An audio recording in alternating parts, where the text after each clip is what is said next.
we start right now. I'm trying to pull as many people as we can in here because we are almost 2,300, pretty darn close.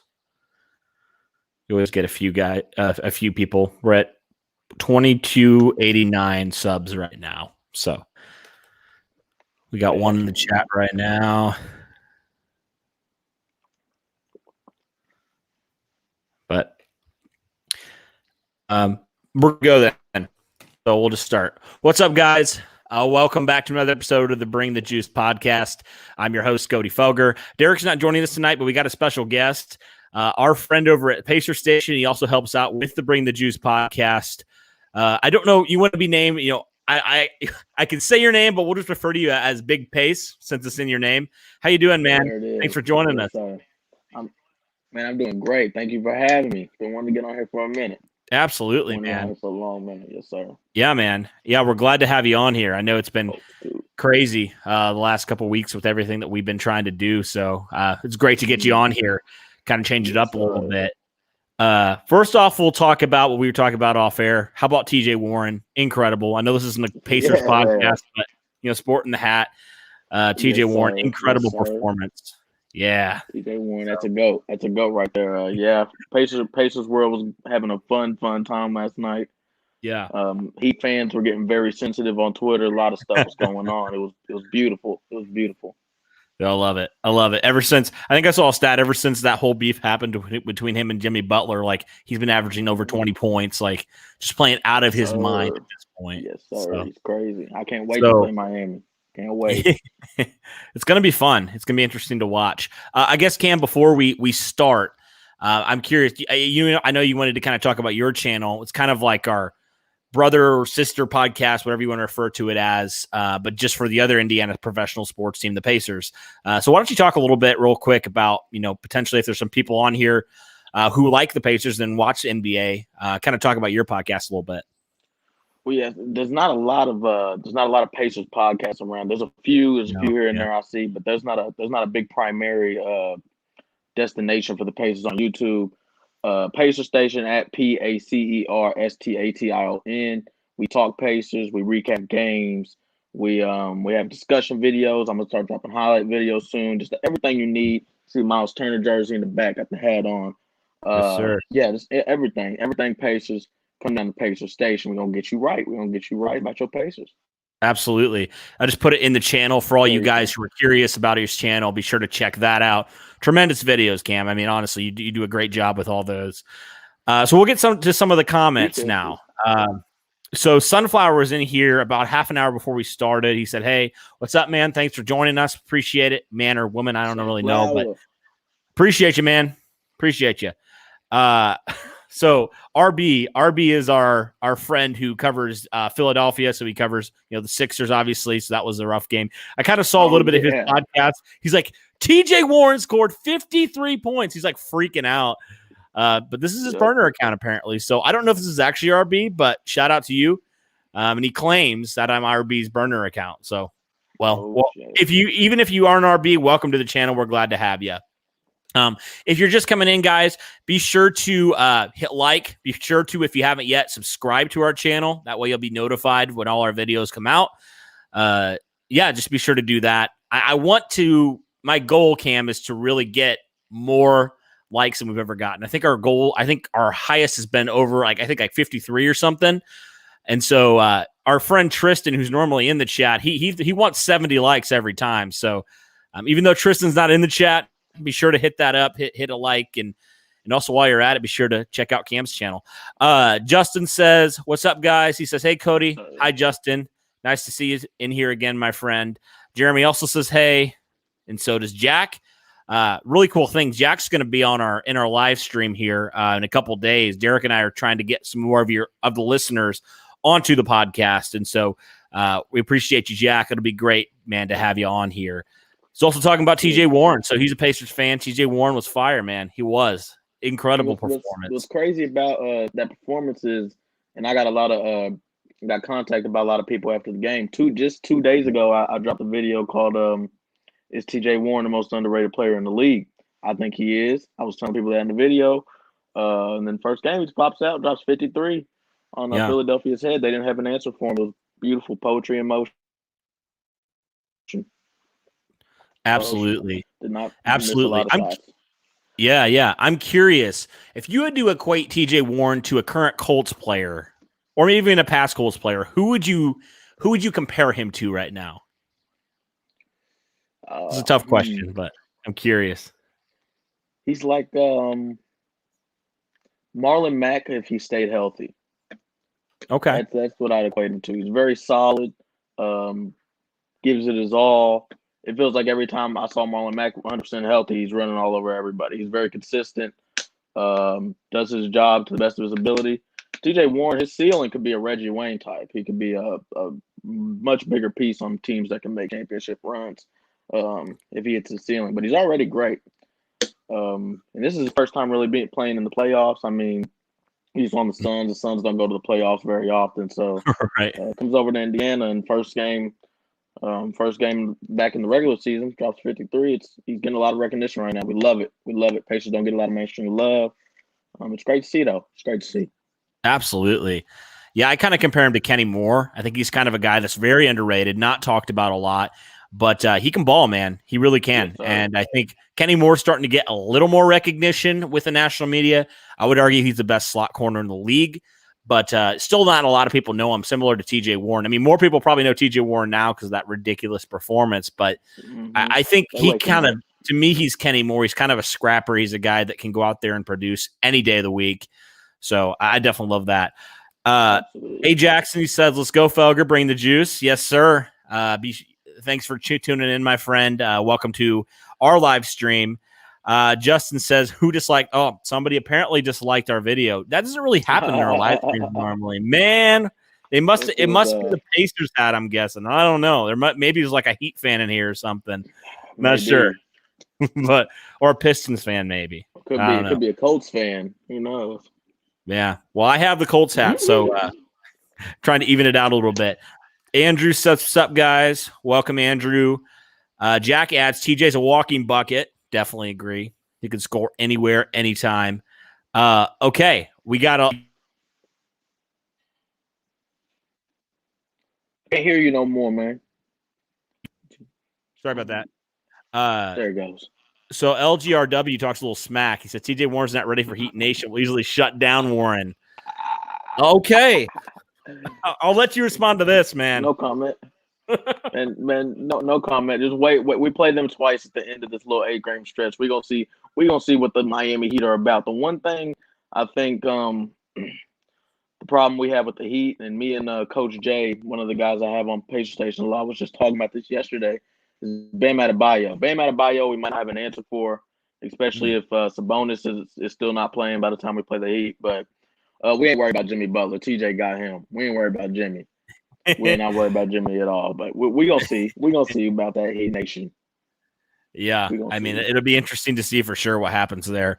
And LGR is talking more. He's talking about how they both got ejected in that last game. All right, So moving on to more Colts questions, Andrew asks the question here, and I'll let you answer this first here, Cam. He says, what are your expectations for Phillip Rivers this season if we have one?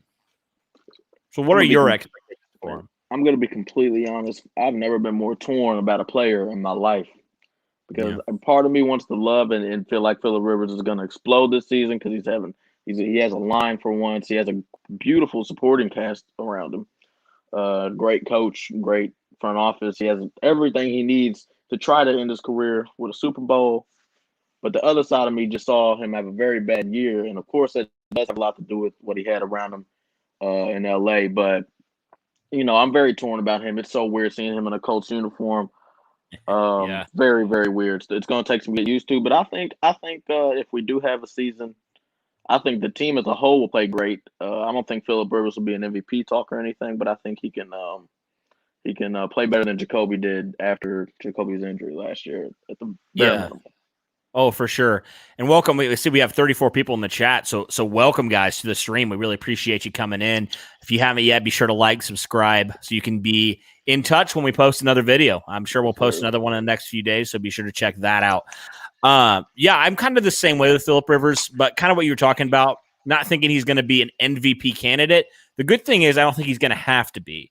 I think, things that he's going to have to do were just simple things that Jacoby Brissett couldn't do last year. I mean, the Colts had one of the worst passing attacks last year in the league. Now, you can factor a lot of things. Obviously, the wide receiver injuries was a big factor. Jacoby Brissett's injury was a factor. There were some other factors as well. But all in all, it kind of was like when the rubber hit the road, Jacoby Brissett just was not good enough for what the Colts needed on offense. And, with Phillip Rivers last year, I know he had a really down year in terms of the interceptions versus the touchdowns. Right. But you kind of look at some of those interceptions. I mean, the Chargers were down. Their running game dropped 10 spots from the season prior. They had no protection for Phillip Rivers. Their defense was worse than the year before. Like, all these things happened, and they were injured a lot. So all these factors happened, and you got to factor in Phillip Rivers is going from one of the worst offensive lines to one of the best in the league. One of the kind of a back end of the, I guess the back end of the league type of running attack to maybe more of a, ideally the Colts want to be top 5. So you got to think that's kind of their goal. They're going to be obviously top 10, top 5. We'll see what happens. I think we can probably argue they're going to be more efficient this year, but maybe just because of the more of a passing attack, it may take their statistics down a little bit. But Phillip Rivers doesn't have to do everything. He just has to make the passing attack, even the middle of the pack will do. Right. I mean, that's what the Colts did. And the charge for all the flaws last year and all Phillip Rivers' flaws last year, they were still 6th in passing yards last year. So they still moved the ball down the field when they had to.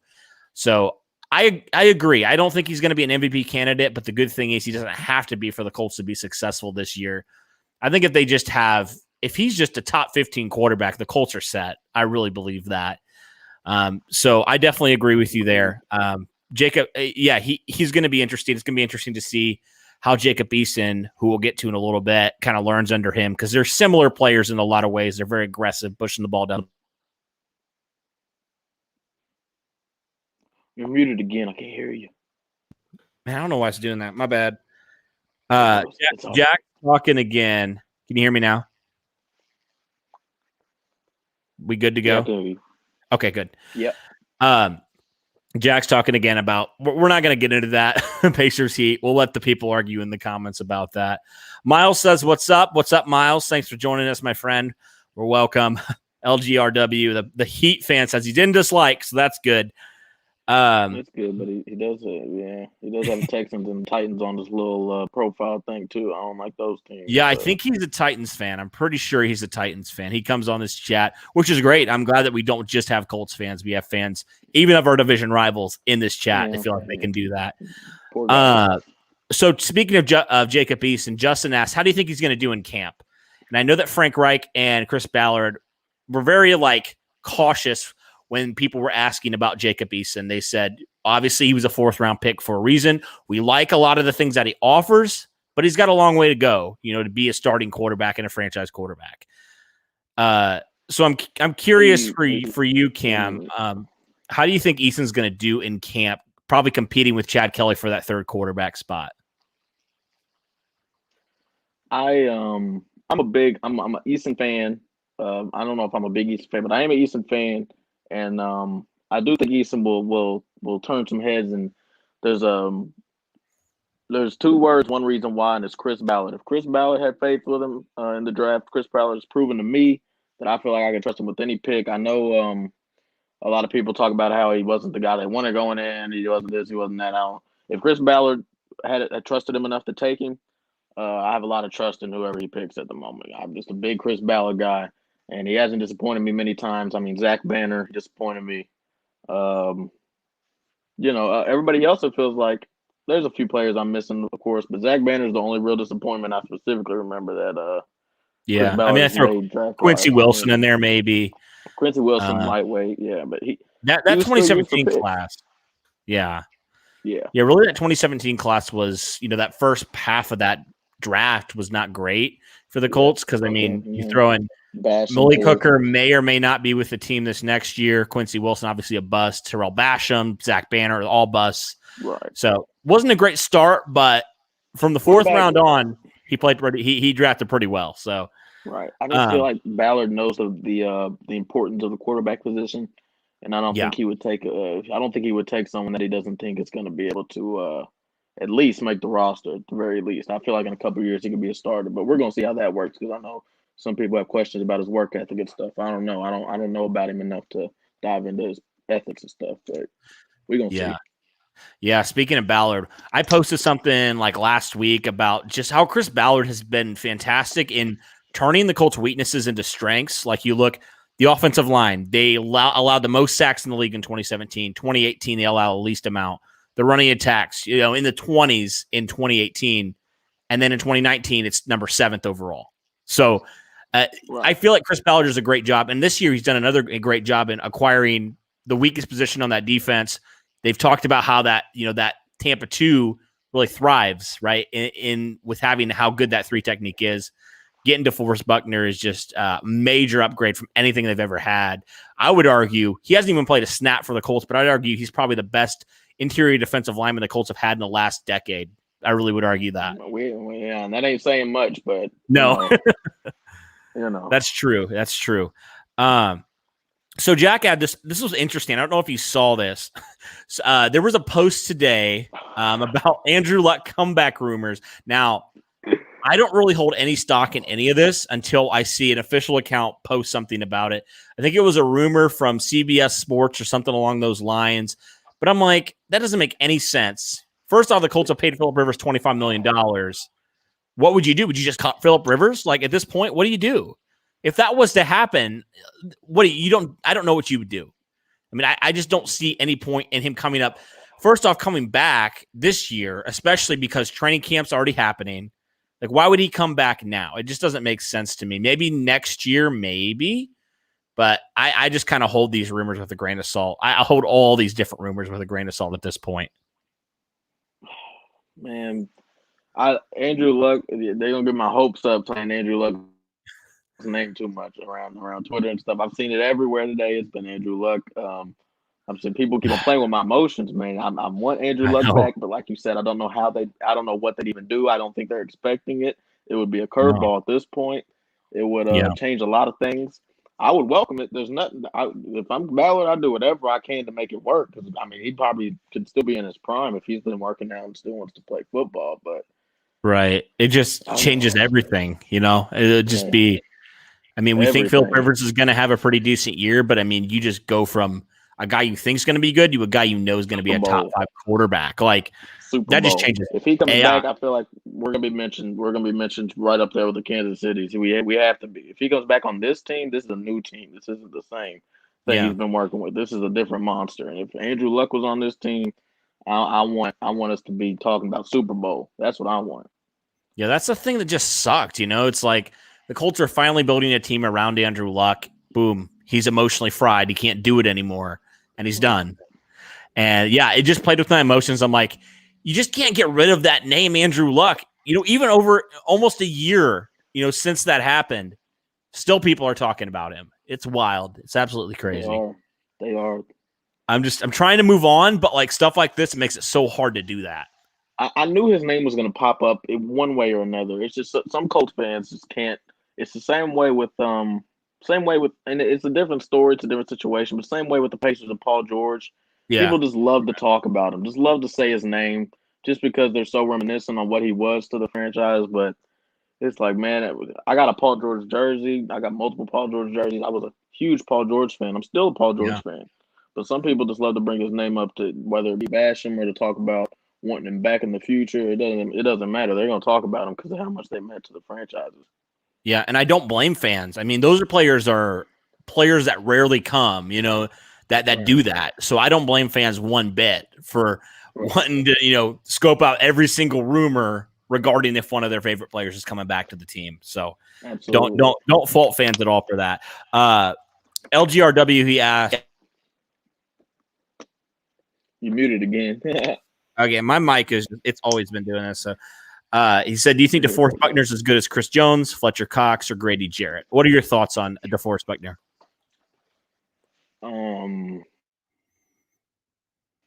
Chris Jones, no. I think Chris Jones is a manimal. Chris Jones is absolutely insane. I make an argument sometimes to my friends that right now Chris Jones is better than Aaron Donald. I know it's a stretch, but I just love Chris Jones' game. He's a cog. Fletcher Cox and Grady Jarrett, I feel like they're just all in the same boat. You can pick one, have your choice, but I would take Defoe over the other two just because I feel like not sure how long Fletcher Cox has been in the league, but Defoe still has very fresh legs under him. He was just part of a fantastic defense, and the other two, their defenses haven't been the best. So Defoe being part of the 49ers defense last year and being a captain and a leader in the locker room too, he brings more than just on the field stuff. He brings locker room presence and stuff. So I would say Defoe over the other two. Chris Jones, I feel like that guy's different. Yeah. I mean, for me, it's kind of like you got Aaron Donald, who's just like leagues better than anybody else. And you got everybody else that's kind of in tier 2. They're still fantastic players, but Aaron Donald's just a different beast altogether. But yeah, I really wanted Chris Jones if the Chiefs didn't re-sign him, but obviously he's going to be a Chief for a while. So that's a real bummer. It's going to be tough to stop them. Yeah, no doubt. Yeah. And that contract, man, for Mahomes is just wild. Like, I've never seen anything like that. Like you saw Gruden get a deal, but like it's never a player that gets that kind of deal. I keep getting so confused about these contracts now. I don't know what the change is, what's been happening, but there's so many extras. There's what was it, an injury guarantee? There's this guarantee, that guarantee. I get so confused. All I hear is $503 million. And I'm like, yep, he won. He won. Yeah. For sure.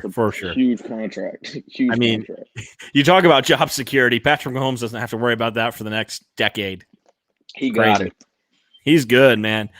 All right, Reese KFN. Welcome, Reese. Thanks for joining us. He says Buckner's probably not as good as Chris Jones, but I argue Fletcher and Grady. So he agrees with you there on DeForest Buckner. And he's still very young. He's 26 years old.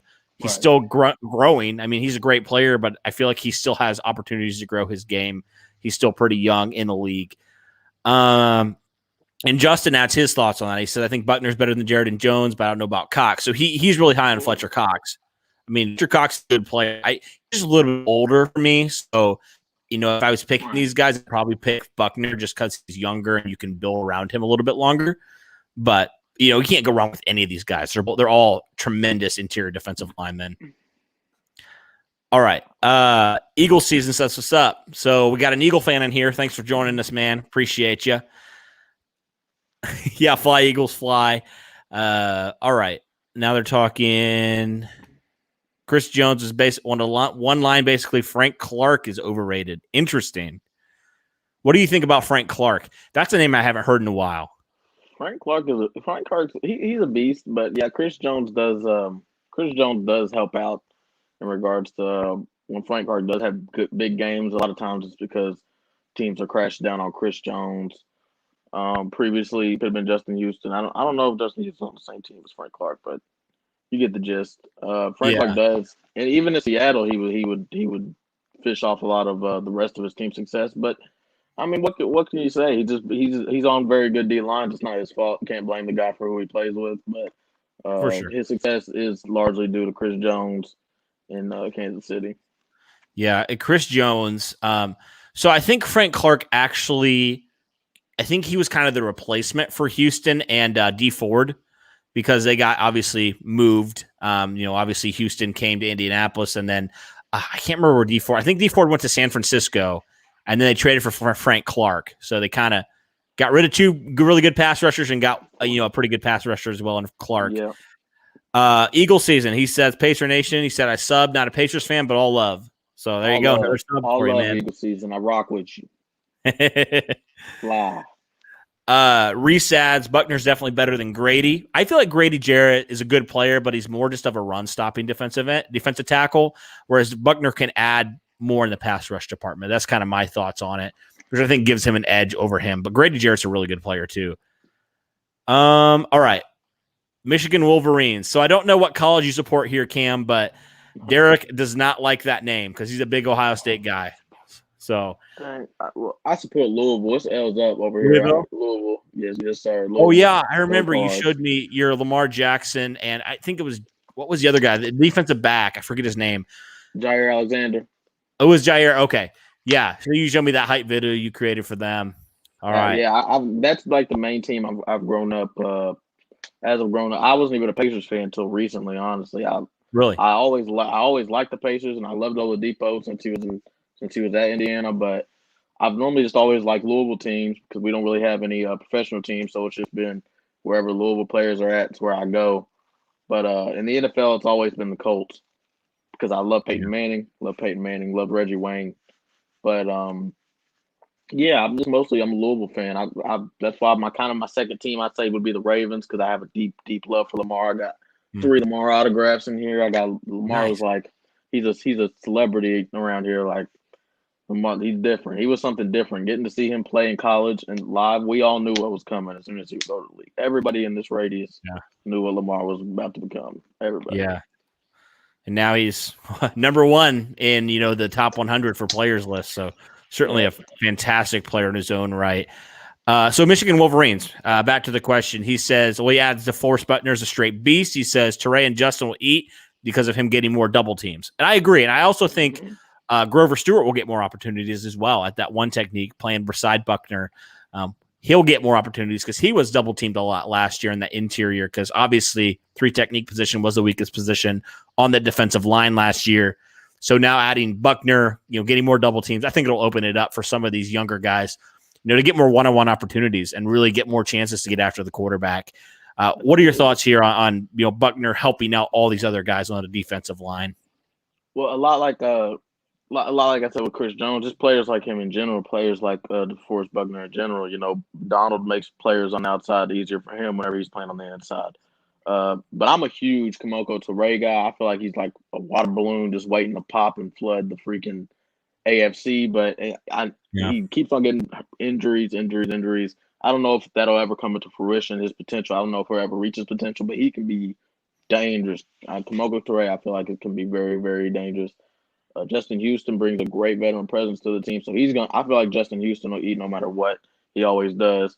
It feels like I always see him getting his, so can't wait to see it. For sure, yeah. I really am a big Toure guy too. I just hope he can stay healthy because he's shown when he's healthy he can be really effective on that pass rush. I think he was the best pure pass rusher last year on the Colts. Before obviously he went down in that Kansas City game, he was even wrecking havoc in that game. He was playing really well. So I think I really hope he can stay healthy. I think he can be a really good pass rusher. He can really break out this year. Speaking of another second round pick that the Colts took that same year, Taekwon Lewis hasn't done much since he came into the league out of Ohio State, but Justin's asking, should we cut him? He says he hasn't done much. What are your thoughts, Cam? Would you cut Taekwon Lewis? Well, my thoughts on that would probably be yes, cut him, and that's just because I literally forgot that was even a person. Like I remember him coming out of Ohio State, Big 94. He was a beast, but now that you're saying his name, I kind of have it's kind of been what would you call it? Crickets from him. I haven't really heard his name much. I can't really even talk about it that much. I don't know what he's done since he got in Indianapolis because I totally forgot he existed. So I would say we cut him just because, for the simple fact, I forgot about him completely. There's obviously something going on there, whether it be injuries or if he's just not playing well enough. I don't know what's going on. I haven't heard about him. Yeah. And I mean, even last year, speaking of how bad that 3 technique position was, the Colts drafted him originally thinking he was going to be the long-term starter there. Obviously, even with the struggles, the Colts felt like he wasn't good enough to be that starting 3 technique position, and they struggled all the way through. He was a healthy scratch a lot of the time last year.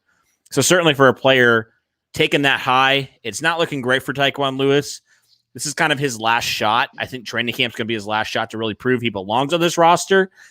He has a chance, though, especially with Jabal Sheard obviously not coming back. Kind of opens that opportunity for the other defensive end position. Lewis has played a little bit of defensive end. He played at Ohio State, more defensive end than defensive tackle. So I think he has a chance to potentially challenge for that starting spot or be a rotational piece. But this is a big year for Taekwon Lewis, like I said. I think it's do or die this year for him. He showed flashes, though. He showed different flashes in different times. He just has not been consistent. This last year was a rough year for him. So I remember Chris Ballard said at the end of the year, he had a long talk with a couple of different guys. First off, Quincy Wilson got traded this year for really nothing, for a 6th-round pick, which they took Isaiah Rodgers in.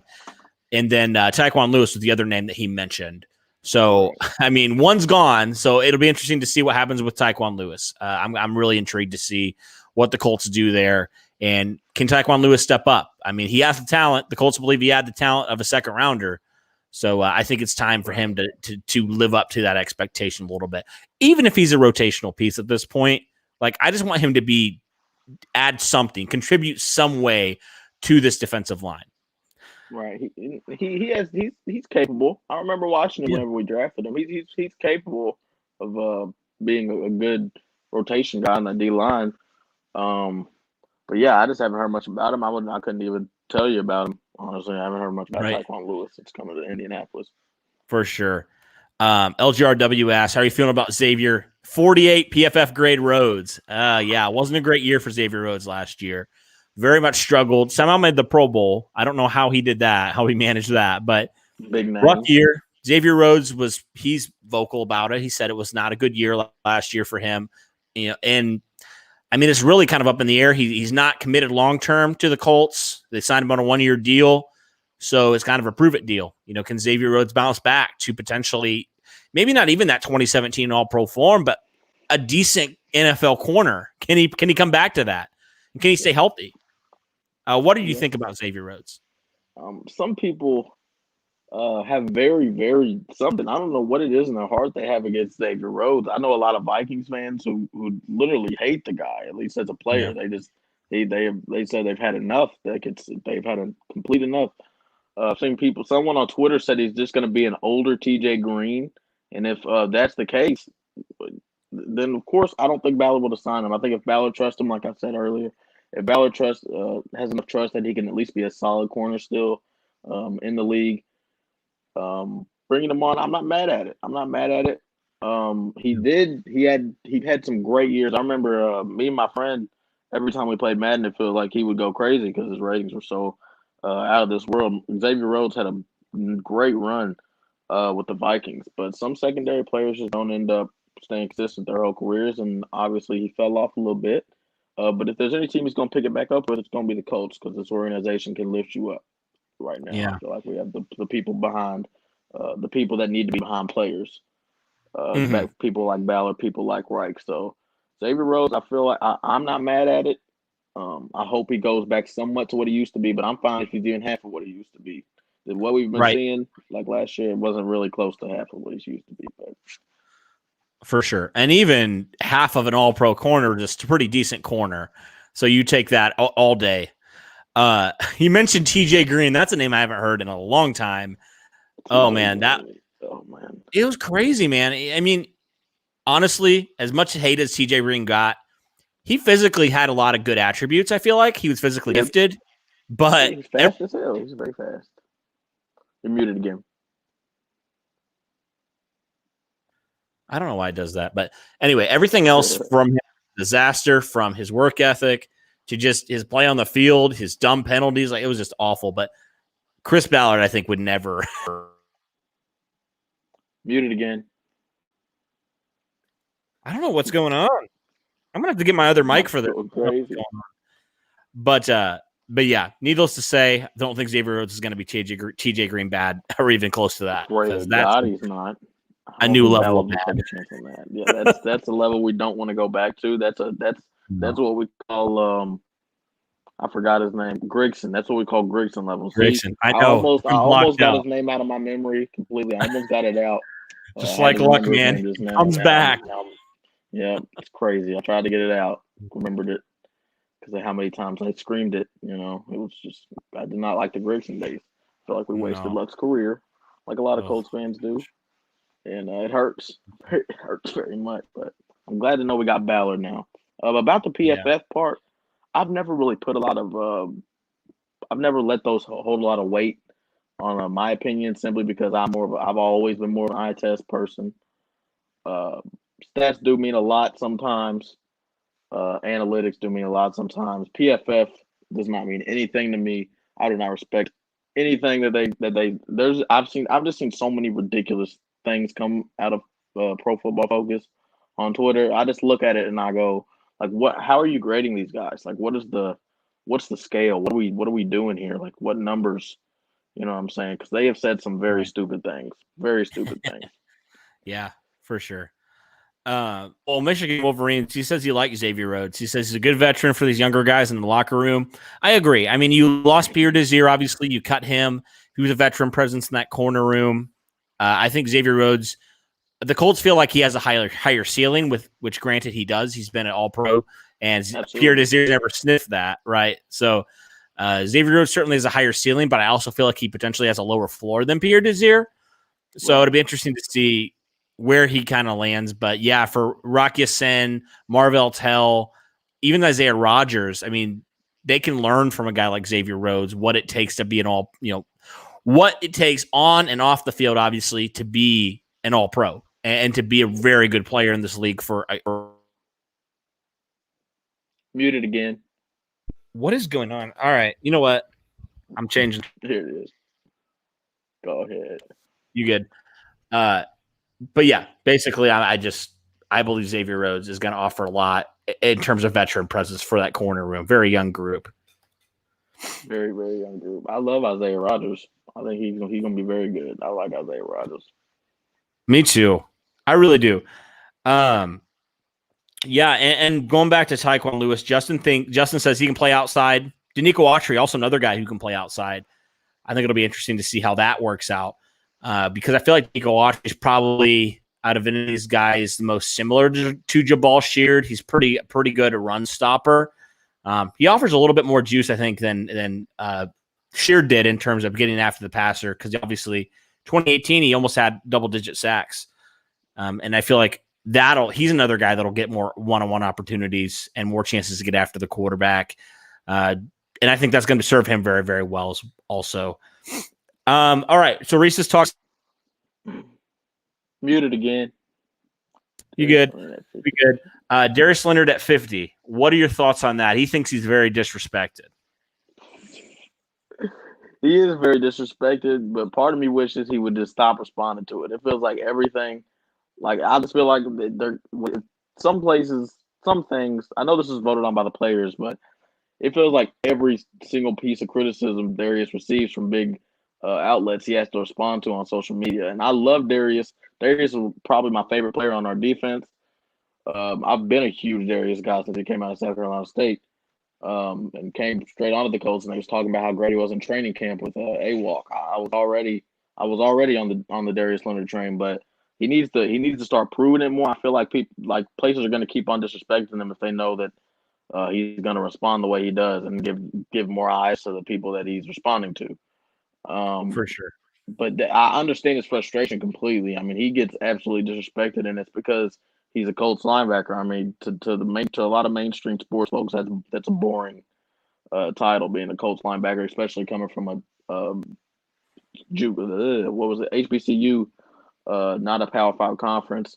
Didn't have a lot of eyes on him coming out of the draft, and a lot of people thought, didn't Bleacher Report say he was the worst pick in the draft or something? Yeah, he definitely lets them know that. Yeah, it's just he's gonna keep on getting doubted. I wish he would stop responding to it and just go prove it on the field, because he does prove it on the field, and he has a lot of room to talk. But I'm just always a fan of players that just go out there and show it. You know what I'm saying? Sure, show it. Sure, absolutely. I'll tell you what I'm going to do, Cam. So we don't keep having this issue, I'm going to go grab my other mic. So you see the little comments thing on the right-hand side? On the right-hand side there. I don't know if you can see it on your phone or not. But it has the different questions that people ask, and they'll show up here. So I'll just keep kind of. So Jack asks, we're paying nothing for Rhodes. He's half that. Okay. If he's even half that he was, we'll take it, right? Yeah. While I run here, I'm curious. Can you talk a little bit about this cornerback group? Just give me a whole idea. I'll be back in like 2 minutes.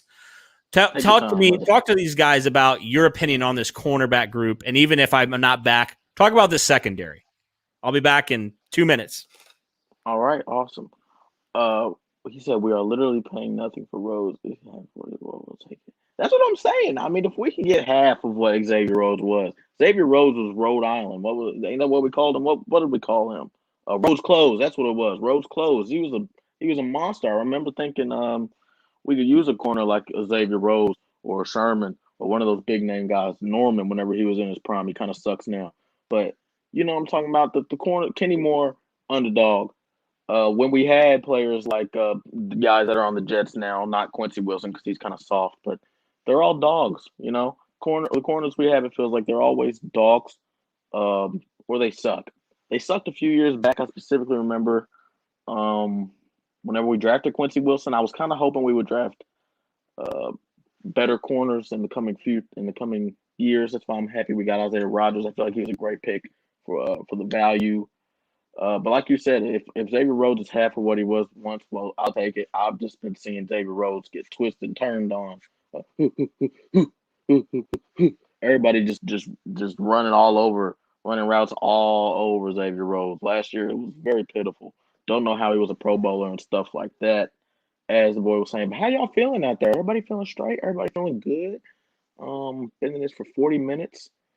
The corners, not a position that I know we got Marvell Tell, I know we got Kenny Moore, I know we got guys like that, but that's not a position that someone, a Pacers fan like myself, would know very well.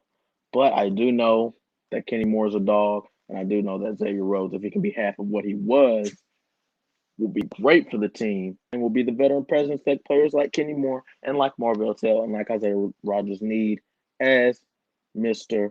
Cody was talking about. Perfect. All right, how's it sounded? Sounding great. Good. This mic doesn't cut out. So shout out to Yeti. Good mics. Yes, sir. All right, we're back. Thanks for covering for me. Sometimes crazy stuff happens in the stream. So, all right. Let's keep going here. So Justin talks about Isaiah Rogers. He says, I think he's going to make the team due to his kick return ability. That's what I'm saying. I think he's going to offer a lot in the kick return department. He did primarily return kicks at UMass. Obviously ran a 4.28, I believe it was, in the 40 times. So he's very fast, blazing fast. Madden only gave him a 90. I don't know how Madden gives him a 90 for running that fast, but we'll see. He'll probably get that rating bumped up this year. I hate Madden. I know. It's like I have a love-hate. Like I want to play football. I want to play Madden, but like there's no other options. So I'm like, well, yeah. I actually was hanging out with a buddy earlier, I guess this weekend, and we played NCAA football. I think it was like 12 or something, and it was so much fun. I was like, I miss this, man. So I'm hoping they can get back to that, man. It was so much fun. I loved it. But yeah, I think Isaiah Rogers, going back to the statement here, he has a really good shot. I think out of any of these 6th-round guys, probably him and maybe even Jordan Glasgow, the last pick they had, because he plays a lot of special teams, they can offer a lot in that department. I really think that they can. And I think those are the two guys out of any of these, 6th-round picks that have the best shot. I would say Rogers probably has a little bit of a better shot because he can maybe add some, if all goes to crap with the corner group, I think he could potentially maybe even get some playing time if injuries happen, if Xavier Rhodes kind of flames out or whatever happens. I think he could honestly help out. And even if Kenny Moore goes down, way he can play the slot a little bit. He's very similar to Kenny Moore in the size department. So really, really think that he can offer a lot in a lot of different ways. But I think this year will strictly be if all goes well in the kick return department, because Nyheim Hines is going to be your primary punt returner, obviously. For sure, that boy dope. Yeah, dude, Nyheim Hines, man. I don't know why he hadn't seen kick return duties earlier in the season. I mean, he was nuts when he got the chance. Was it Carolina? He had those 2 punt returns against? Or he almost had 3 actually, if I remember right. Yeah, I saw that. Yeah, he got tackled like at the very end of one. Yeah. Crazy. Yeah. So I think one thing that the Colts have not had, I feel like, in a long time is a very scary kick/punt returner. It's been years. Like Chester Rogers is not going to scare you as a kick or punt returner. He ain't scaring the damn thing. No, I mean he's consistent, but he's not scary. Like he's never going to break off one. He just is not. So Reese says the thing with Rhodes is we basically got Rhodes and cut Desir. He says he's got to be better than Desir or else we messed up. I mean, Pierre Desir was not great last year, though. I mean, I think people forget that Pierre Desir kind of struggled last year. He was injured, obviously, but he struggled. Yeah, and that's not too much to make up for. No, you can do that. And I kind of I liked Pierre Desir, but I was always I feel like the Colts can upgrade from him.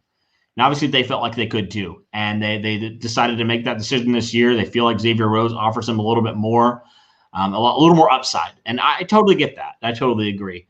And you're not tied to him. You have him for 1 year. If he's not good, if he's last year's Xavier Rhodes, you move on, you address it next year. Mm-hmm. Andrew's being a funny guy. Bring the mute podcast. Appreciate that. Appreciate the shade thrown there, Andrew. I rock with you, Andrew. I rock with you. We're good now. It's not going to happen again. I can promise you that. Yeah. So Justin's talking about how Hines is more punt return. By the way, like that. All right. There's just a lot of conversation here. He said Justin Houston, going back to Frank Clark. Houston had 3 more sacks, a lot cheaper than Frank Clark. Obviously, the Colts just signed Justin Houston. I believe the Chiefs had to trade for Frank Clark. So they had to give up more, got less production, or probably paying him a little bit more too. So the Colts I think the Colts, that was their best signing, obviously, last year was Justin Houston. I think he was fantastic for the Colts, 11 sacks. We'll see if he can do it again. I really hope he can. I think he has a shot. Like I said, I think he's one of those guys that he's always going to get his, no matter what's going on around, no matter what the team's doing. Like he didn't even have a Chris Jones on his line like Frank Clark did, and he still, like you said, had 3 more sacks. So Justin Houston's he's gonna man his position. He's a very solid veteran. Absolutely. Tevin joins us. He says, I caught the show, a different host, but let's go Colts. Yes, sir. Welcome back, Tevin. We appreciate you, my friend. Thanks for tuning in. Colts Nation for life. Man, this Titans fan, he's relentless, man. He's trash talking Quentin Nelson, the best guard in the game. I mean, that's bold strategy. We'll see if it pays off for him. Jeffrey Simmons, what's up? There's not another lineman that anyone goes around the internet saying, look up this lineman versus him, and that's going to show how bad he is. There's a reason why you're talking about Quentin Nelson in this sense, because you're looking for someone to do that to him. You're looking for it. There's never been a lineman that I know of with this much tension on him. It feels like he's a mogul for the lineman. Right. Game changer. Yeah. And I think it's funny because people try to slander him, but by doing that, they're kind of showing like he's the best lineman in the game. And if we can show a few clips of our guy beating him, then it hypes our guy up better. So it's like you're basically confirming that Quentin Nelson's the best guard in the game, best offensive lineman. You're showing me how seldom he gets beat. You're showing me how little, how not often it is. If you just search for this player versus him, it's going to show like one play. That's it. The fact that you're looking for someone to do that. Yeah, what about the other? That just shows he's a target. He's a target. Yeah, and I'm like, what about the other 30, 40 snaps on offense that game? Right. You don't show those. What happened there? Right. So it's just funny. But Jeffrey Simmons is a good player. I think he's going to be very good this next year. I'm excited for the Titans fans they've been really hyping him up. So it'll be interesting to see how he develops this year. Al joins us from YouTube. Al says, I would love to see the Pacers and Colts win a championship. We would too. That would be awesome. The thing with the Pacers, it's just weird because I feel like they have a lot of talent, but it's like they can never like all be at their peak at the same time, or somebody's injured or something. It's weird. Like, I feel like Victor, obviously Victor, we know what he can do.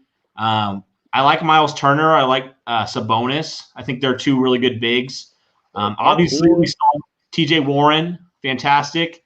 Brogdon, I like Brogdon a lot. And I don't get it. And I'm like, how are they not better? It's weird. Like you said, it's crazy because like games like last night, they really show like, yes, we do. We are always missing something. Of course, we don't have a championship yet.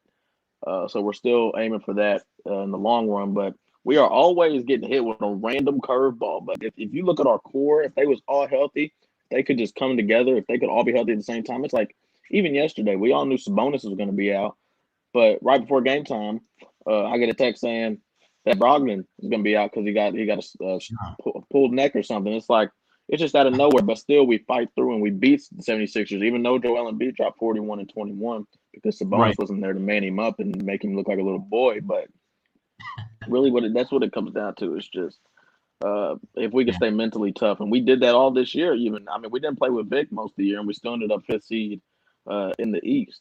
So while it does on the surface, it looks like we should be a lot better with the roster, and we could be a lot better. We could be a top 2-3 seed in the East at our peak. With circumstances, Nate McMillan is up for Coach of the Year in my book. I mean, with circumstances that have played out the way things have been playing out with the Pacers, yesterday was a huge game, put us a game ahead of Philadelphia.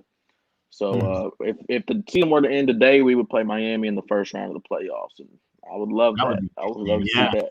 I'd love to see that, but yeah, championship probably not this year. But the core we have right now on the start, not even just the starting lineup, but the bench too. It's just something you can grow with, and I hope we don't trade nobody. A lot of people say we're going to trade that man right there. I hope we don't. I hope not. Because it's not even just the way these guys play on the court together. These guys are all really good people. Like Brogdon, Miles Turner, Oladipo. These guys are all known for being great dudes, like great men. So if we can grow together and get healthy all at the same time for once in our lives, we might be able to win a championship in the near future. But we're going to see. If TJ Warren keeps dropping 50, we're going to – the sky is the limit. For sure. That's kind of how it feels with the Colts a little bit, because it's weird because their offense has always been a strength for Peyton Manning, Andrew Luck. Their offense has been a strength. Their defense has been their Achilles heel. It seems like every single year. Well, now last year their defense is a top 15 unit and their offense is a bottom unit. It's like you just can't catch a break sometimes. It's just crazy how that happens. But I'm really hoping this year Rivers can get them back. Even a middle of the pack passing offense, I think that'll do wonders for them. We think their defense is going to improve this year with some of the additions they had. Even if a couple of these free agent guys work out, I think that they have a chance to be a top 10 defense. I really do. I think with the young ascending players they have, with some of the veterans they brought in, some guys playing in contract years, some guys are hungry. It's great because nobody for the Colts has tested positive for COVID, which means hopefully everybody's going to be playing, and that'll be great. We just got to stop getting injured. That is the worst thing. I don't get it why it keeps happening. It's just awful. Well, I will say this. The one thing I can say about both the Pacers and the Colts as an organization, the fans have nothing to be right now but excited for the future. Like the top from top to bottom as an organization, the Colts and Pacers both are in great hands. Chris Ballard with the Colts, Kevin Pritchard with the Pacers, Nate McMillan with the Pacers, and Frank Wright with the Colts. That's one thing I can say. It's a very, very great time to be an Indiana pro sports fan, and it looks like everything's on the up and up right now.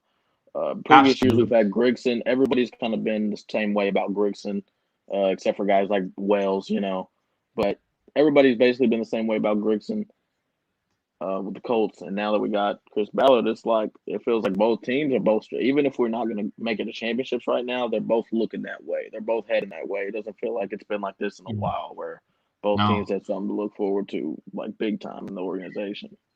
Oh, right. Yeah, absolutely. And they both have young cores, which I think is great. It's like they're not – like, obviously, we think they can compete, but, like, it's not like if you don't win this year, you're going to have to rebuild. Like, they've kind of gone through some rebuilds, I feel like, and now they have a young core of guys they can build around. If everybody can stay healthy and, obviously can get that chemistry down, I feel like they have a great chance, both teams, to really be contenders for the next 5-10 years. I really think they do with the young guys they have. They do. Yeah. Aside from, like, little spurts, like, of course, the year before we drafted Luck and spurts like that, it feels like over the last about and right before we got Peyton, of course, but around the last 20 years or so, the Pacers and Colts have both been fringe playoff teams. Like the Pacers made the playoffs 25 out of last 31 years, and the Colts are always losing the wild card round or divisional round. Peyton should have had more Super Bowls here. I feel like a lot of us feel that way, but he got one, and that was great. Now we want to see Indiana get one for the Pacers. I want to see one with the Colts, too. I think it's more likely for the Colts right now. I think the Colts are closer to it than the Pacers are in their respective leagues. But there's definitely a lot to look forward to with both teams, a whole lot. Yeah. See, the reason I think that the Colts have a better chance is because I feel like with the NFL versus the NBA, the NFL offers like anybody, no matter how big or small your market is, everybody I feel like has a fair shot to make the roster. You have the same amount of resources. If you can draft well and if you can sign key free agents and you can get a good head coach, you can win a Super Bowl. I mean, any team can do it. Absolutely. And I think that's what I love. The NBA is obviously a little bit different with, no salary cap and all that stuff. It's just a little bit. In the NBA, you're not gonna win without those big names, without those LeBrons, those KDs, those Kawhis, and most basketball fans know that. I mean, there's a few exceptions like around the 03, 04 Pistons. Those guys were just the Rough Riders. They just came together and said, "We're gonna win this." Pacers are kind of team that could do that. Honestly, it's like there's not really a hole in the Pacers roster at all, and it's gonna be great to see what happens. It's gonna be great. It is. We got 35 people in the chat, so thanks, guys, for tuning in. We really, really appreciate it. Be sure to hit that like button. I think we only have around 18 to 20 likes, so there's 35, 36 of you in here. Be sure to hit that like button. We'd really appreciate it. Show your support for us. We love you guys, and definitely want to continue to talk Colts Pacers with you. So Jennifer talks about, she says, my son attends U of L, and he loves that you love Lamar. So that's my thing. It's just being a Pacers and a Colts fan. It's so hard sometimes. Like games where the Pacers are playing the Jazz and Donovan Mitchell. I got Donovan Mitchell shoes. I was the biggest Donovan Mitchell fan before he even came out of Louisville, and it's like it's so hard rooting against some of my Louisville people sometimes. But go Cards. Still Louisville to the death. I run at L1C4 basketball on Instagram. If anyone knows what that is, a little Instagram fan page for Louisville. Do a lot of things for Louisville. I love U of L. Go Cards. But yeah, like I said, it's hard when the Colts play the Ravens. It's like, man, Lamar. Like I can't. It's like, but at the same time, it's a win-win. Either Lamar's gonna win or the Colts are gonna win. So part of me loves those games. Part of me hates them.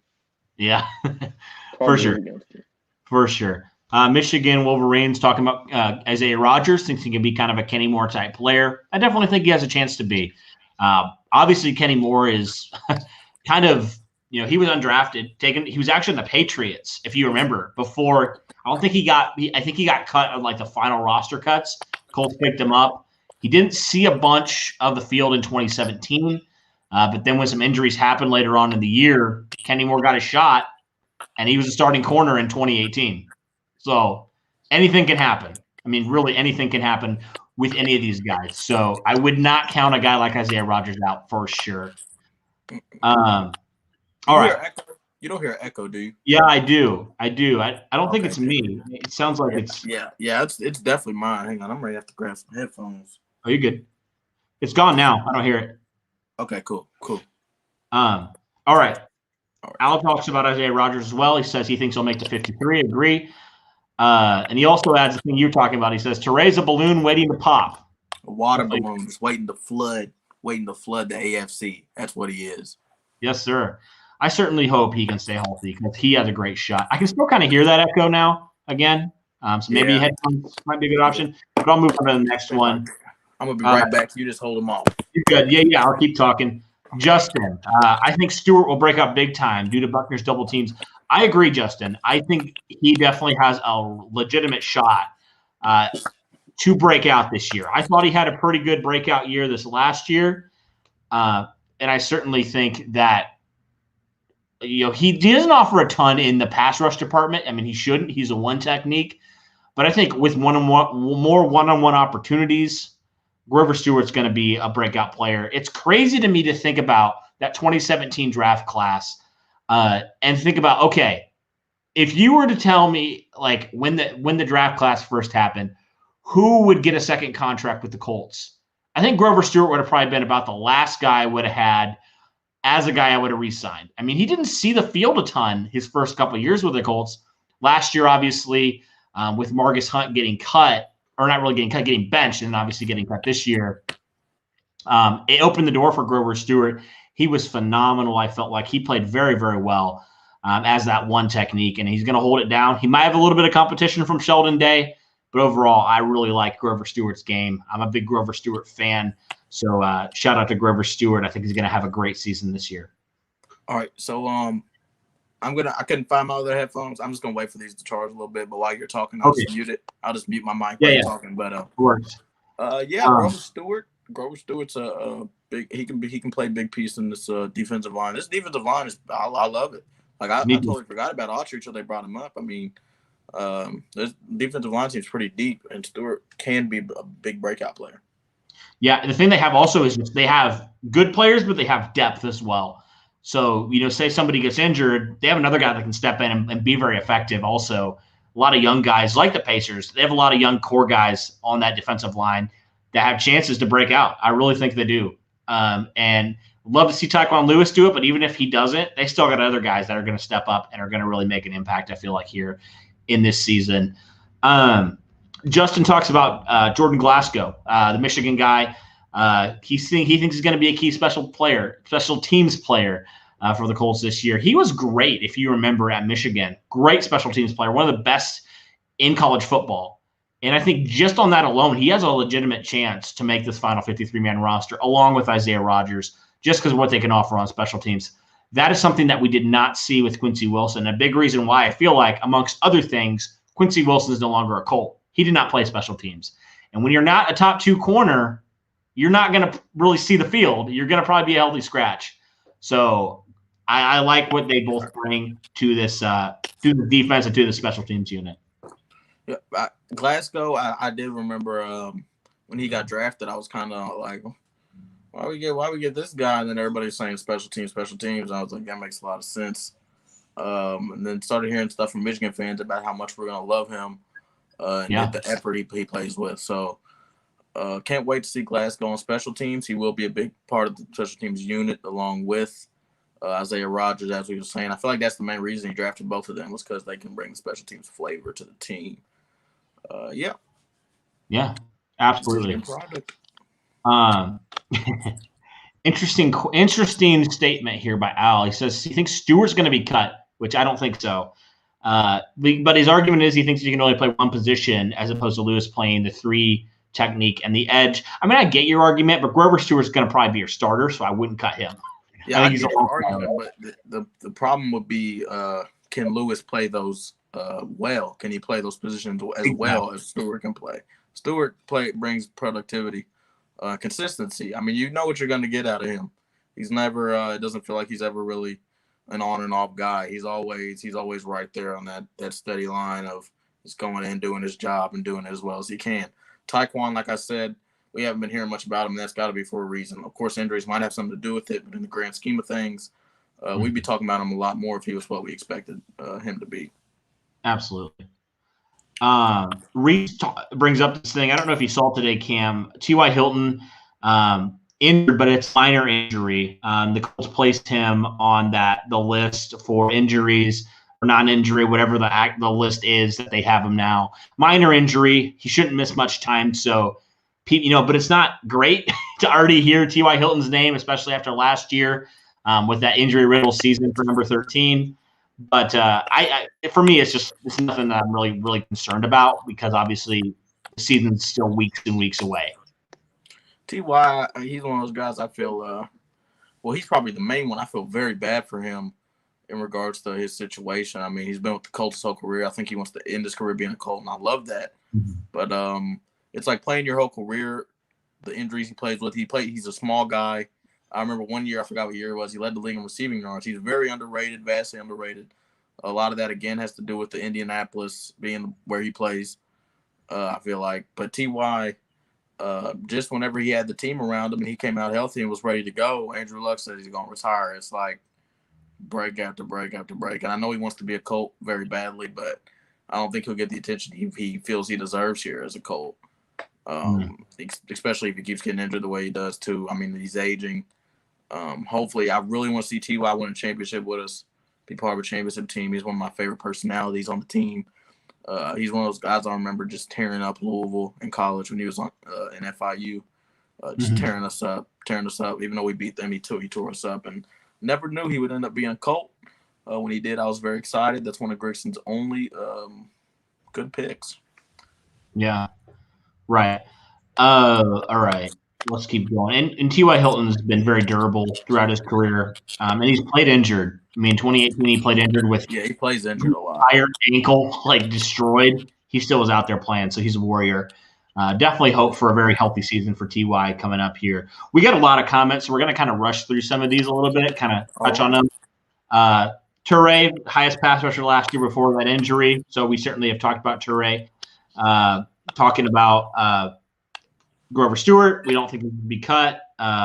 John doesn't think you should cut Taekwon. You should try to flip him, try to get some value out of him. I just don't know if any team's going to give value for him. I don't know what you'd get out of him. I mean, would you even get a 7th-round pick out of Taekwon Lewis? I don't think you would. I mean, what is he shown? What's the value there? What's his what's the basis? I mean, I could see us trading him for maybe a pick or two, but like he said, I can see us trading him for a pick or two, but I don't even know who wants him. Like, what do you want Taekwon Lewis for? Right.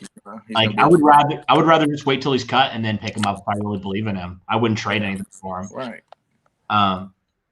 Probably will be picked up by the Jets like all other former Colts are, it seems like. He'll be a New York Jet if he does indeed get cut. My mom came in today with a Jets shirt on. I said, really? Yeah, what is happening? She doesn't even like sports. She just said she wanted a green shirt because her work gave her a chance to get a free NFL shirt. I said, you didn't ask me to pick Colts. I mean, she said, no, I like the green. Whatever. I mean, honest to God, I don't know anybody who's a Jets fan that I know. Nobody. I can't think of any of them. No. Most New Yorkers I know are Giants guys, Giants people. Right. I feel like New York's just been terrible at football for years. They've been terrible at everything for years, and it's kind of sad. Yeah. I mean the Giants had a good one a couple of years ago, but what'd you say? The Giants did. The Giants. Yeah, they've won Super Bowls with Eli, but it's just like recently, the Knicks, Giants, and Jets have all been laughters of an organization. It's for sure. I mean, Brooklyn, the KD and Kyrie are trying to change that narrative, of course. People hope the Knicks get LaMelo Ball. Oh yeah, that would be big time. Big Apple, LaMelo Ball, and the Big Apple would be crazy. But yeah, New York's kind of. They get everybody in our secondary goes straight to New York. It's like when you're done here, get out, go to New York, go to the Jets. Yeah, I mean, you think about I'm trying to think. They got so many guys on that defense, especially. They got like half the secondary, it seemed like, that were released from the Colts. Xavier, Nate Hairston. Even Basham went to New York. Basham, wild. And Matthias Farley, too. Like, they got so many of our secondary guys. It's crazy to me. What do they have with us? What is it? What is it they want from the I don't know. Ballard's just shredding them of their pockets with these picks. It's very bad. I think it's the Rex Hogan connection. He went to the Jets from the Colts. He was the assistant GM for a while or something like that. I don't think he was the assistant GM. He was somewhere up there with it, high in Chris Ballard's, people. Well, I don't know if the Jets think they're getting a deal or what, but they can have Quincy Wilson. I was kind of happy he got traded. It's just because Quincy Wilson, he irritated me because how good everybody knew he could be. If he reaches full potential, but it just felt like he never. Some people thought he didn't put in the work. Some people thought he just got the short end of the stick. I don't know what it was, but it felt like I always just ended up yelling Quincy Wilson at my TV screen every Sunday, and it was like. Very disappointing, very disappointing. Glad I did not purchase that Quincy Wilson jersey the night he got drafted. Yeah. It's tough. It's tough, but New York can have him. For them picks, beautiful, beautiful trade work. Chris Ballard's a messiah when it comes to trades. He knows what he's doing. Yeah, he just looking at how some of these guys got traded. Some of these, Jamal Adams traded for a couple high picks. Chris Ballard got DeForest Buckner, one of the best defensive interior linemen, for just one pick. That was a pretty decent, value pick, but still, like, he's not giving up future first or second rounders for him. He got him for that. I mean, Chris Ballard's a magician. I don't know how he does it. He's definitely one of the best in terms of trading and getting value out of stuff. So he's a beast, and he's the polar opposite of Ryan Grigson. That's the best thing. I think that's the best compliment you could possibly have. I mean, if anybody can get value out of Taekwon Lewis, I feel like Chris Ballard could. But I just don't know. I don't know how he does it. I don't know if he sweet talks these other teams. I don't know what he does, but it's very, very like in the end, it's like you don't see it when it's in the process of happening. But at the end, like I'll just see so many graphics on Twitter where it'll say he flipped this and this for this. It's like, man, Chris, just continue. Loving it. No complaints. I mean, if he offers Bill O'Brien, Taekwon Lewis, and a Happy Meal for Deshaun Watson, I'll take it. He probably, Bill O'Brien on him will probably do it. Bill O'Brien would definitely do that. That's a steal to Bill O'Brien. He thinks that's a steal.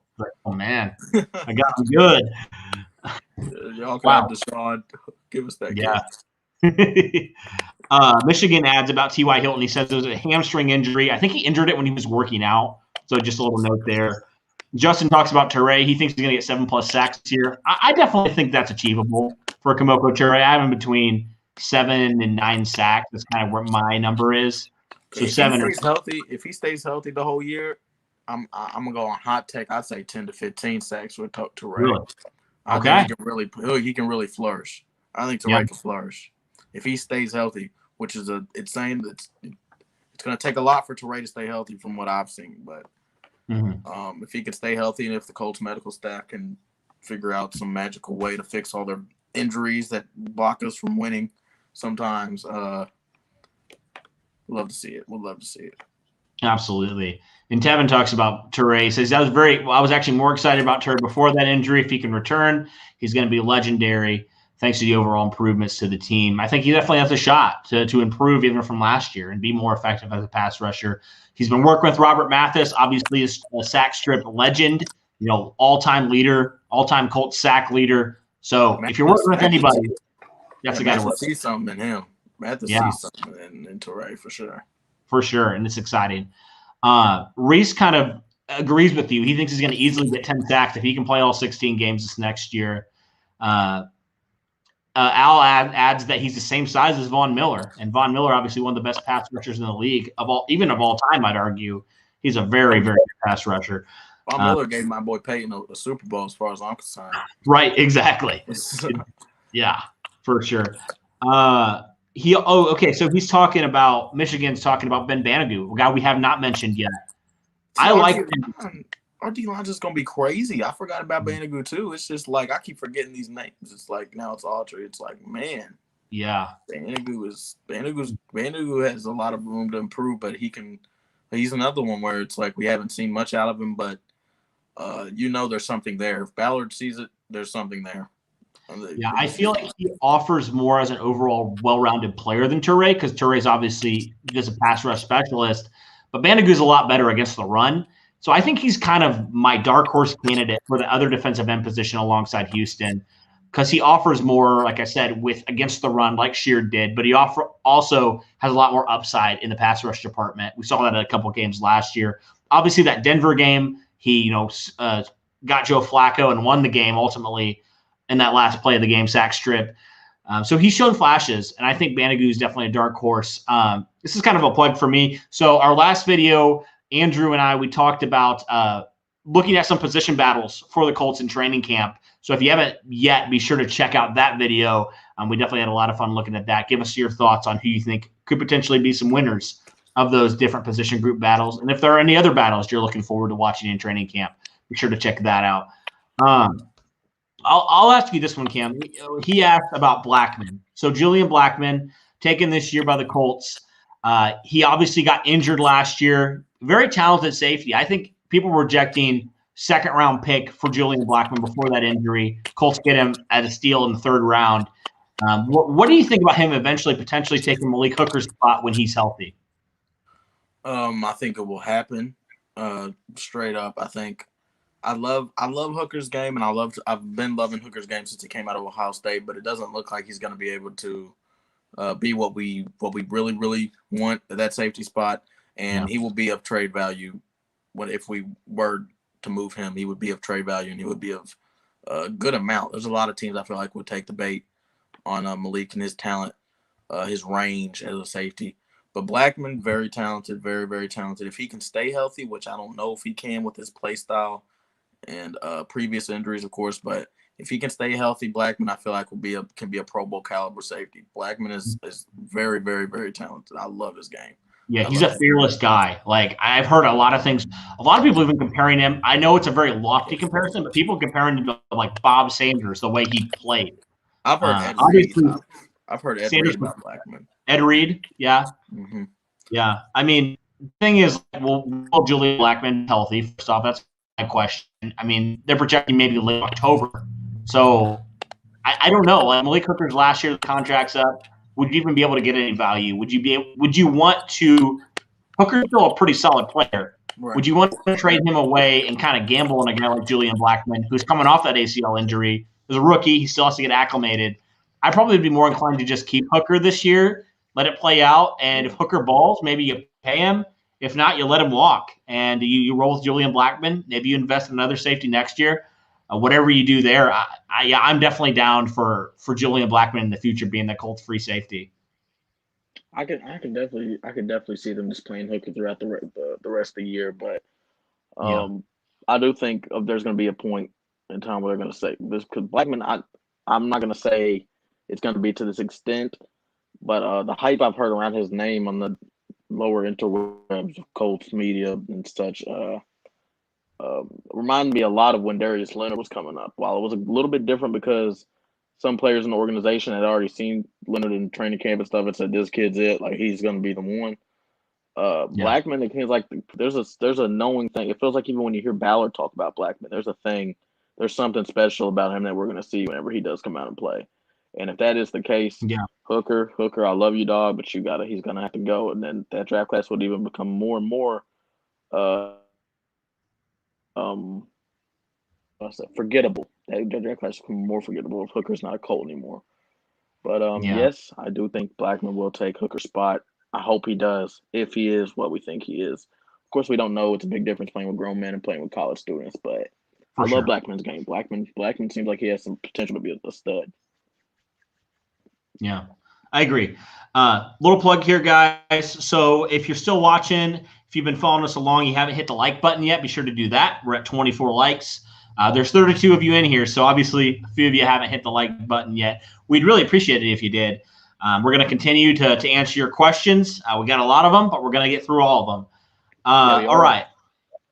So Al's talking about Xavier Rhodes. He's a baller at Florida State. Yeah, it was years ago. He's has been a very good NFL corner, so I'm hoping he can bounce back this year. Reese brings a new topic here. He talks about Paris Campbell. Last year, he was the fastest receiver in the draft. I mean, it was just unfortunate talking about those injuries. Paris Campbell would get healthy. He'd get injured. He'd get healthy. He'd get injured. It just was a never-ending thing with him last year. And he was never really injured with Ohio State, which was weird. Last year was just a freak year for him with the injuries. But obviously, Chris Ballard's talked about how he's getting his body right, getting more acclimated to the NFL level. He thinks that if he can stay healthy and hold on to the ball, he can get 500 to 600 yards. I think that's achievable. I really do. I think he could even maybe go over that. I mean, I really do. I think the Colts want to get him the ball and let him go make plays. What are your thoughts on Paris Campbell if he can stay healthy? I do. I agree with the 500 to 600 yards this year specifically because we have Phillip Rivers throwing him the ball, not Brissett. Brissett wasn't a gunslinging kind of just give it to you, feed you the ball kind of quarterback. Phillip Rivers is going to take chances on you, and a bombs away guy like Paris Campbell, Phillip's going to love throwing him the ball. Phillip will throw that thing. He will get it out. He will give you your touches whenever you need them. So I think there is a chance. I love Paris Campbell's game. Another one of them players on the Colts where you just love their game, but you have no idea how injuries are going to do them in the future. I think that's the one thing. That's one of the main things I get scared with players like Jonathan Taylor coming in. It's like he ran the ball so much in college. It's like it feels like it's just fate sometimes for these Colts players to have injuries wash away a lot of things. But I know, I'm hoping Paris Campbell, because Paris Campbell can break out. He can break out and be a wide receiver too on a Super Bowl team. So I love Paris Campbell in this game. I think 500, 600 is very reasonable. At his ceiling, a close to 1,000-yard season isn't too crazy for Paris Campbell at his ceiling if he can reach his potential. Right. Yeah. I think him and Nyheim Hines are going to be two of the biggest beneficiaries from Phillip Rivers being the Colts quarterback this year.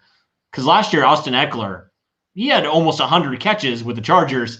Yeah. Now, injuries factored into that, but Austin Eckler got targeted a lot. And historically, looking at Phillip Rivers, he's really valued having that receiving running back out of the backfield, getting the ball to him, letting him make plays. So I think Nyheim Hines' stock should definitely be up. I tell people, like, if they say, which Colts running back should I take in fantasy? I say, don't take Marlon Mack or Jonathan Taylor. Take Nyheim Hines.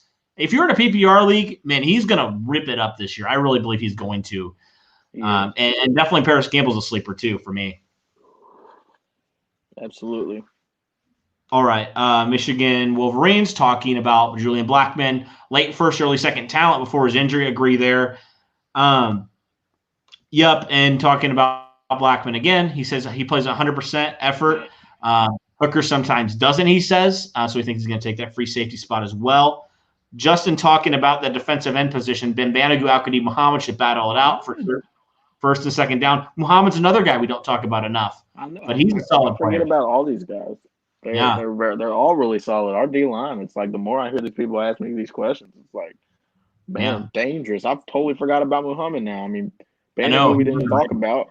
I mean, sheesh, it's gonna be hard to stop with like a rotation with all these guys. They're gonna give each other reps. They're gonna give each other time to get their breathers. Yeah, Defoe man in the line. It's gonna be pretty tough. Should battle out for the first and second down D and interration. Right. Yeah, I agree. I think so. Agree. There's gonna be a lot of battles going on there, and I don't know who's gonna get cut, but someone's gonna end up being the one. Someone's gonna be the lad to cut limb off that crew. I don't know who it's gonna be, but I don't know how we're gonna be able to keep all this D-line rotation going for the long run. You know, it's eventually gonna be broken up. You know you're in a good spot on the defensive line when you're cutting talented players. I think that's where the Colts are right now, and that's great. Players. That's where you want to be. That's really where you want to be. Harrison asked a question: how many Pro Bowlers can the Colts have if everybody stays healthy and plays to their potential? He's saying I'm thinking left tackle, so Costanzo, Nelson, Kelly, Smith, Rivers, maybe one of the running backs, whether that be Taylor, Mack, or Hines. A wide receiver, so maybe Hilton, Pittman, Campbell, one of those guys, tight end, cornerback, free safety, Leonard, Buckner. He's asking, out of any of these guys, who do you think could potentially, if they play up to their potential, how many of these guys do you think could be Pro Bowl guys in 2020? Well, I'm going to say this. If we have that many Pro Bowlers on this team, they better not be able to participate in the Pro Bowl. They better be in the Super Bowl. Yes, sir. Weekend, because that will be if our whole line, if they play well enough, if 4 out of our 5 linemen play well enough to be a Pro Bowler, Phillip Rivers is a Pro Bowler.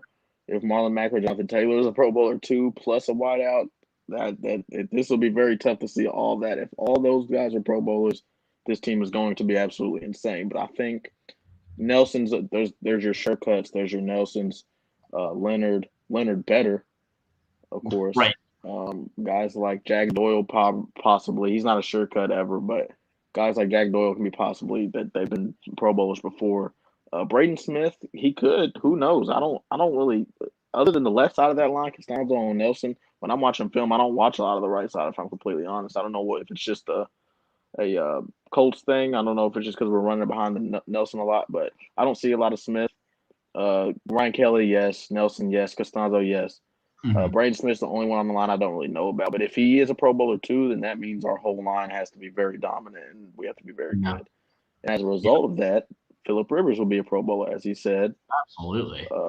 I don't think he will be, but if our whole line basically is, there's no way he shouldn't. I mean, it's not like his receiving core is terrible, like Colts receiving cores have been considered other than Ty in previous years. But Michael Pittman and Jonathan Taylor should help that a lot. If a wide receiver gets Pro Bowl, I think it'll be Zach Pascal. I think so. I think Zach Pascal will be a Pro Bowler if any wide receiver does. I feel like Ty is reaching the end of his career. While he still does have his legs under him, Zach Pascal, I feel like, is going to be our main guy this year on the wide receiving core. Tight end will be Jack Doyle. Corner, Kenny Moore. Kenny Moore could be a Pro Bowl. A lot of people thought he should have been a right end last year. Free safety, that would be will he be saying Hooker? Probably, yeah. Man, if Hooker's a Pro Bowler, if Hooker's a Pro Bowler, and then Leonard and Defoe, I think if there's defenders, I think we could have 2 linebackers in the Pro Bowl, whether the other one be Anthony Walker or Bobby Okereke. Yeah. But there's a lot. There's just almost every position on this Colts team, you can find 1 or 2 guys that have the potential to be a Pro Bowler. It's only about which ones will shine. And I don't know if we can get all of them to click like that in the regular season to where everybody you listed is a Pro Bowler, we should be in the Super Bowl, not in the Pro Bowl come that weekend. Yeah. You can make arguments for so many guys to make the Pro Bowl. Really? Like if I would just say this guy's in the Pro Bowl, you could be like, I can see that. Like, and I think that's a credit to Chris Ballard. I mean, he's just got the talent. He's a massive talent. You could see a lot of these guys making the Pro Bowl. They have that talent. They have that ability. Another guy that wasn't mentioned, Corey Willis, was fantastic as a strong safety last year. I love Corey Willis. He was my favorite rookie last year of the Colts. I thought he was one of the best defenders the Colts had last year, and he's only going to get better. He was a 4th-round pick, which is absolutely insane. First off, 4th-round pick coming in, taking Clayton Geather's spot, and playing as good as he did. I think he has a shot. He can play all 16 games. He's a Pro Bowl strong safety for me this year. I completely agree about Corey Willis. He's another guy where it's like these guys are all really solid, great players. Like Corey Willis is a great young player. After the rookie year he had, his sky's the limit. But it's like this defense, it feels like you have so many places on it where you can go when you talk about who's going to be what. It's like I don't know how you're going to be able to. This team seems really just like the Pacers. It feels like it's all around. There's not many holes anymore. Right. There is bigger holes, I'd say, in the Colts simply because it's a football team and there's 22 guys starting instead of just the 5. But the Colts, it feels like there's not many holes to fill. It feels like everywhere you go, every position group you go, you got your studs, you got your bridge studs, you got your guys that are going to be studs if they can get ahead of the studs that are ahead of them. You know, Colts are just everywhere. It feels like we're stacked. And if we have a quarterback, if Phillip Rivers can play like prime Phillip Rivers or close to it, Super Bowl should be our aspirations every year. As long as we have this core that we have right now and Ballard at the helm and Frank Reich at the helm, it's like I don't know what's stopping us except for that guy named Mahomes in Kansas City. Right, for sure. Another name that we didn't mention, speaking of the tight end position, Trey Burton, brought in free agent this year. A couple years ago, he was pretty good for the Chicago Bears. He was. He's playing with Mitch Trubisky. I mean, that limits what you're going to do, but he was still a good player. He was injured last year, but overall, he's been a solid player. Got the opportunity in 2018, and he obviously thrived with the Bears. And now the Bears are paying him more than the Colts are paying him to play for Indianapolis this year. I think Trey Burton is definitely a guy that has a chance to ascend and get back to that 2018 form if he can stay healthy this year. And if any coach can get him back to that form, it'll be the coach he won a Super Bowl with, Frank Reich. Exactly. I remember Trey Burton. Was he the one that threw that Philly special in the Super Bowl that year? Yes. Yeah. So Trey Burton, he was a big piece of that Eagles championship team. If anyone's going to get it out of him, and if anybody knows what they can get out of him, it'll be Frank Reich. So I think they got him for a reason. I think that was a great pickup by Ballard. Great pickup. We needed a tight end to fill that void right there behind Jack. And I feel like Burton could be a Pro Bowler, depending on how his connection is with Phillip Rivers. He could be like what Ebron did, but not to the extent Ebron did. Of course, Ebron came in and had luck throwing the ball and had 17 touchdowns, Pro Bowl season. Trey Burton, if he's getting targets like Ebron did from luck with Rivers, it's not a stretch to say Burton could be a Pro Bowler. Yeah, for sure. Now I lost my spot here, but I'll just go to the next one. Tevin says, it's very unfortunate how Hooker has performed here. In my opinion, he's never seemed to be super excited to play indie football. So I'm still pulling for him in 2020, actually. I am too. I've been a big Malik Hooker fan. And we don't have to get into it again because we already kind of talked about Hooker. He has the potential. He has all the potential in the world to be a very good safety. It's just been inconsistency. It's been injury. Just with a lot of these other guys, just been that as well. So I think this is a big year for Malik Hooker. Obviously, this is his last year under contract with the Colts. I think he needs to have a really good season, similar to Taekwon Lewis. Obviously, Hooker's going to play a bigger role than Lewis this year, but I think he's going to have a really good year to earn a second contract with the Colts this next year. Absolutely. Like Hooker, I was so – whenever we drafted him, you know who I wanted us to draft was Reuben Foster. I was real big on Reuben Foster. I was hyped about trying to get him. I wanted him to come in and Ballard fix his attitude up and everything. Obviously, Ballard kind of probably knew some things we didn't and knew that he wouldn't change that. But Hooker was when we picked him out, I was like, it's a great pick. When I watched highlights and stuff, I was like, man, we was all hyped. We was excited. I was gonna get me a jersey with the word Hooker on the back. It was fun times. It was fun times. But Malik he's very inconsistent, like you said, and I don't think he reaches full potential here. He doesn't fit what we're trying to build. I don't feel like as much as we thought he did once. I feel like he could go somewhere else and be a Pro Bowler off rip. But just in Indianapolis, it's just one of those things where it kind of just seems like something's off with him correlating to and aligning to the coaches' mentalities. Yeah, for sure. Going back to Trey Burton, Michigan Wolverines thinks a change of scenery might be good for Trey Burton. Obviously, he says he was terrible before he came to Indy. I don't think he was terrible. I just think he was behind two really good tight ends in Philadelphia. And then he had his chance in Chicago, showed out a little bit, was injured last year, and now has a chance to obviously split time with Jack Doyle and be that 1-2 punch at the tight end position. I think he was talking about Ebron. Ebron was terrible before he came to Indy. Oh, I'm sorry. I misread that. Yeah, I agree. Ebron, he was kind of terrible. He was really terrible to expectations. A lot of these players that we call terrible, it's really like Ebron was a top 10 pick. You don't expect a top 10 tight end pick to play like he did in Detroit, but he was terrible to expectations. Came to Indy, and like you said, luck. Like I was just saying, luck turned Ebron into a Pro Bowler. Phillip can do the same thing with Burton if all goes well, but I think Jack Doyle will be a Pro Bowler before Burton personally, just because he knows the offense, he knows Reich, he knows the system, and he knows the team. And that goes a long way when it comes to playing a position like the tight end position, where you have to correlate with not only the offensive line, but your quarterback and your wideouts. Mm-hmm. Yeah, early on, like I wanted the Colts to draft tight end this year, especially with everything going on and a lack of offseason programming. Trey Burton's been a great signing for the Colts already. He knows the system. He can get right into it. Similar with Phillip Rivers. I think it's a great signing for the Colts this year. Low risk, high reward signing. Definitely excited to see what he can do with the Colts in 2020. All right, let's keep going. So Nathan from Facebook, he asked, who will win the kicking battle? I'm curious your take on it. I've said mine before. I've said my piece. I'm curious what yours is, and then I'll give mine again.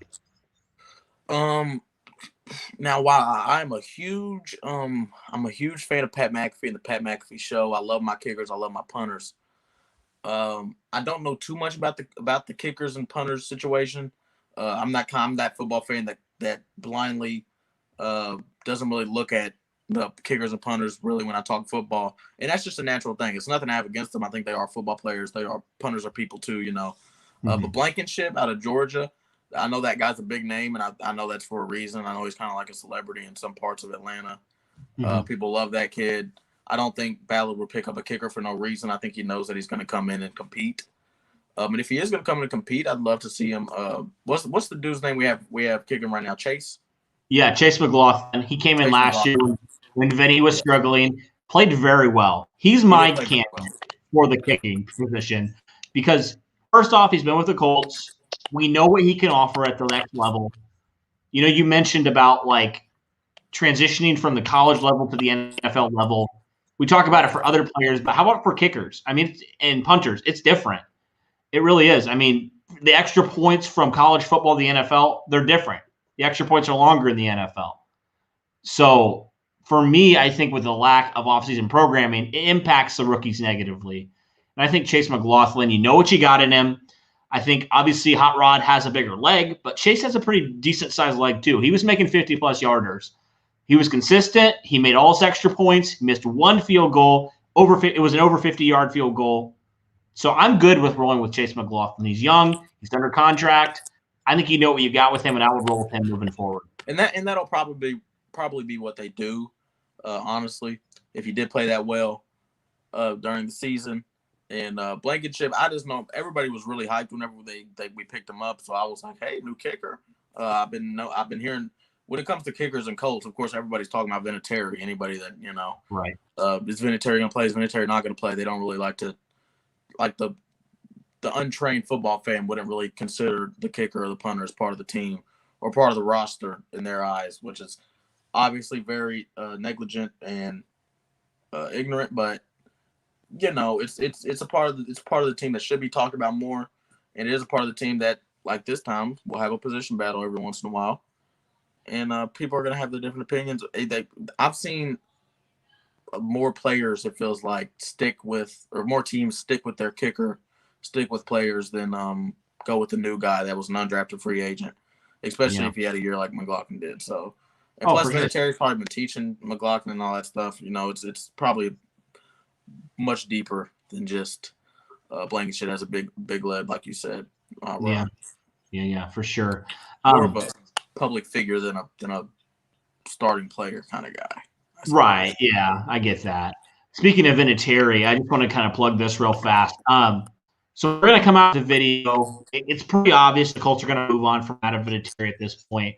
I mean, when they were asked about the kicking competition, they said it was between those two guys we just mentioned. No mention of Vinatieri. I think his time with Colts is done. Whether or not he continues to kick in the league is up to him. But we're going to do a tribute video to Adam Vinatieri. He's been the Colts kicker ever since I was a Colts fan. I started being a Colts fan that year. They went to the Super Bowl and won his first year in Indianapolis. So be sure to check that out when it drops. It'll be probably, I don't know, the next couple of days we'll get that up. So, thank you, Adam Vinatieri, for all you've done for the Colts. Obviously, future Hall of Famer, no doubt. We love what you did for the Colts. We wish you the best, man, moving forward, whether that's kicking for another team or whether that's in retirement. All right. Yes, sir. Jack talks about Trey Burton again. He says he's very successful with Frank Reich. I agree. He was very successful. He knows the system. It works well for him. He said something about some Indy special. We better Indy not special, Phillip Rivers better not be no part of no Indy special. They better throw in Brissett. The Colts have talked about having Jacoby Brissett have a couple plays a game. Maybe that's one of them. I don't know. That's got to be. Or Chad Kelly. I mean, Chad Kelly would be perfect for the Indy special if he's still on the roster, but it'd be kind of obvious. I mean, there's not really another reason you want Chad Kelly in unless you're about to do something involving mobility. Yeah. So we talked about Ture working with Mathis. Another guy who's been working with Mathis, undrafted free agent, Kendall Coleman. These D-liners just coming out of nowhere. Yeah. I mean, Prestige is talking about him. He says he could potentially be a dark horse for one of those rotational spots at defensive end. I just have a hard time doing that because of similar to what we talked about with Hot Rod.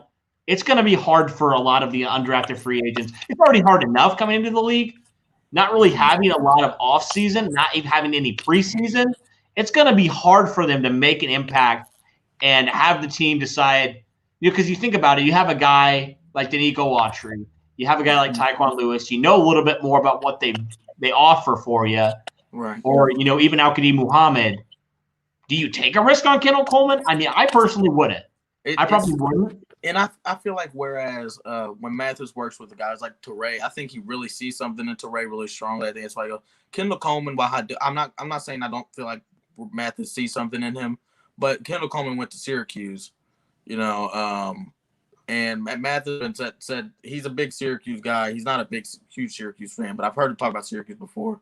I know he has a bit of a bias to Syracuse and Syracuse players because of Freeney. Yeah, other players that have been to Syracuse. So it's like it's a connection. There's deeper things that just I don't feel like Coleman's a big. I don't see Coleman lasting on the roster, especially in a deep D line like this.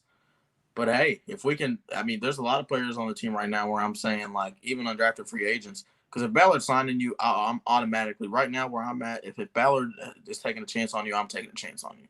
I have that much trust in this guy. So Kendall Coleman, if he can grow into something where we can even get trade value for eventually, if we want to get rid of him, if we were to grow into something that can get trade value, it'd be awesome. Like a lot of other players, I hope they can get trade value. Yeah, I agree. I think you can stack Kendall Coleman on the practice squad this year. I think there's no harm in doing that. You'll still have him around. I think that's definitely the route to go. I would go. I think Freeney's full of Coleman too. Freeney's a big Coleman guy. Right. But it's because it's Syracuse. Right. I think it is kind of ironic that that Robert Mathis is teaching a Syracuse guy, the ropes of being an NFL defensive lineman because he played he played alongside a guy from Syracuse and Dwight Freeney. That's kind of cool. I think that has something to do with it a little bit too. Yeah, I think so. I really think so. Let's see. Let's move on. There's a lot of them that we've already mentioned, so I'm not going to go back into them. But I'll go back into this one, I guess. Jack Doyle, we talked about the love for him. He can do everything. He's kind of that utility guy. He can block. He can catch. Obviously, he had 80 catches in 2017, so we know he can catch. He's just such a great security blanket for a quarterback, for Phillip Rivers. He's going to be great. He's not the big play guy. I feel like Trey Burton offers more in the vertical threat passing game. But Jack Doyle is just such a great security blanket. And he thinks that his catching ability could be a good and a really awesome perk in the play-action pass department. Because with Jack Doyle, that was a thing with Eric Ebron that I'm glad the Colts got Trey Burton, who can actually run block a little bit. For sure. With Eric Ebron, you knew it was going to be a pass. You knew the Colts more than likely were not going to run the football when Eric Ebron was in the game. But now you can mix it up with these guys, right? It's going to be – you can play a little bit more chess with some of these guys now because they offer you a lot of different stuff. Jack Doyle, obviously, one of the best run-blocking tight ends, solid pass catcher as well. I think he's going to do wonders for the Colts with Phillip Rivers and going to help him even early on as he's continuing to get acclimated to some of these new wide receivers. Jack Doyle is going to be a favorite target of him early on. And I completely agree. Jack Doyle is a very solid veteran. He's a very great guy that you want to have in your tight end room. I would go with, because I'm being a Louisville guy, I will never forget the Kevin Ware injury, in which the bone popped out. The craziest moment of my life. One of them, I saw it live, and it was absolutely insane.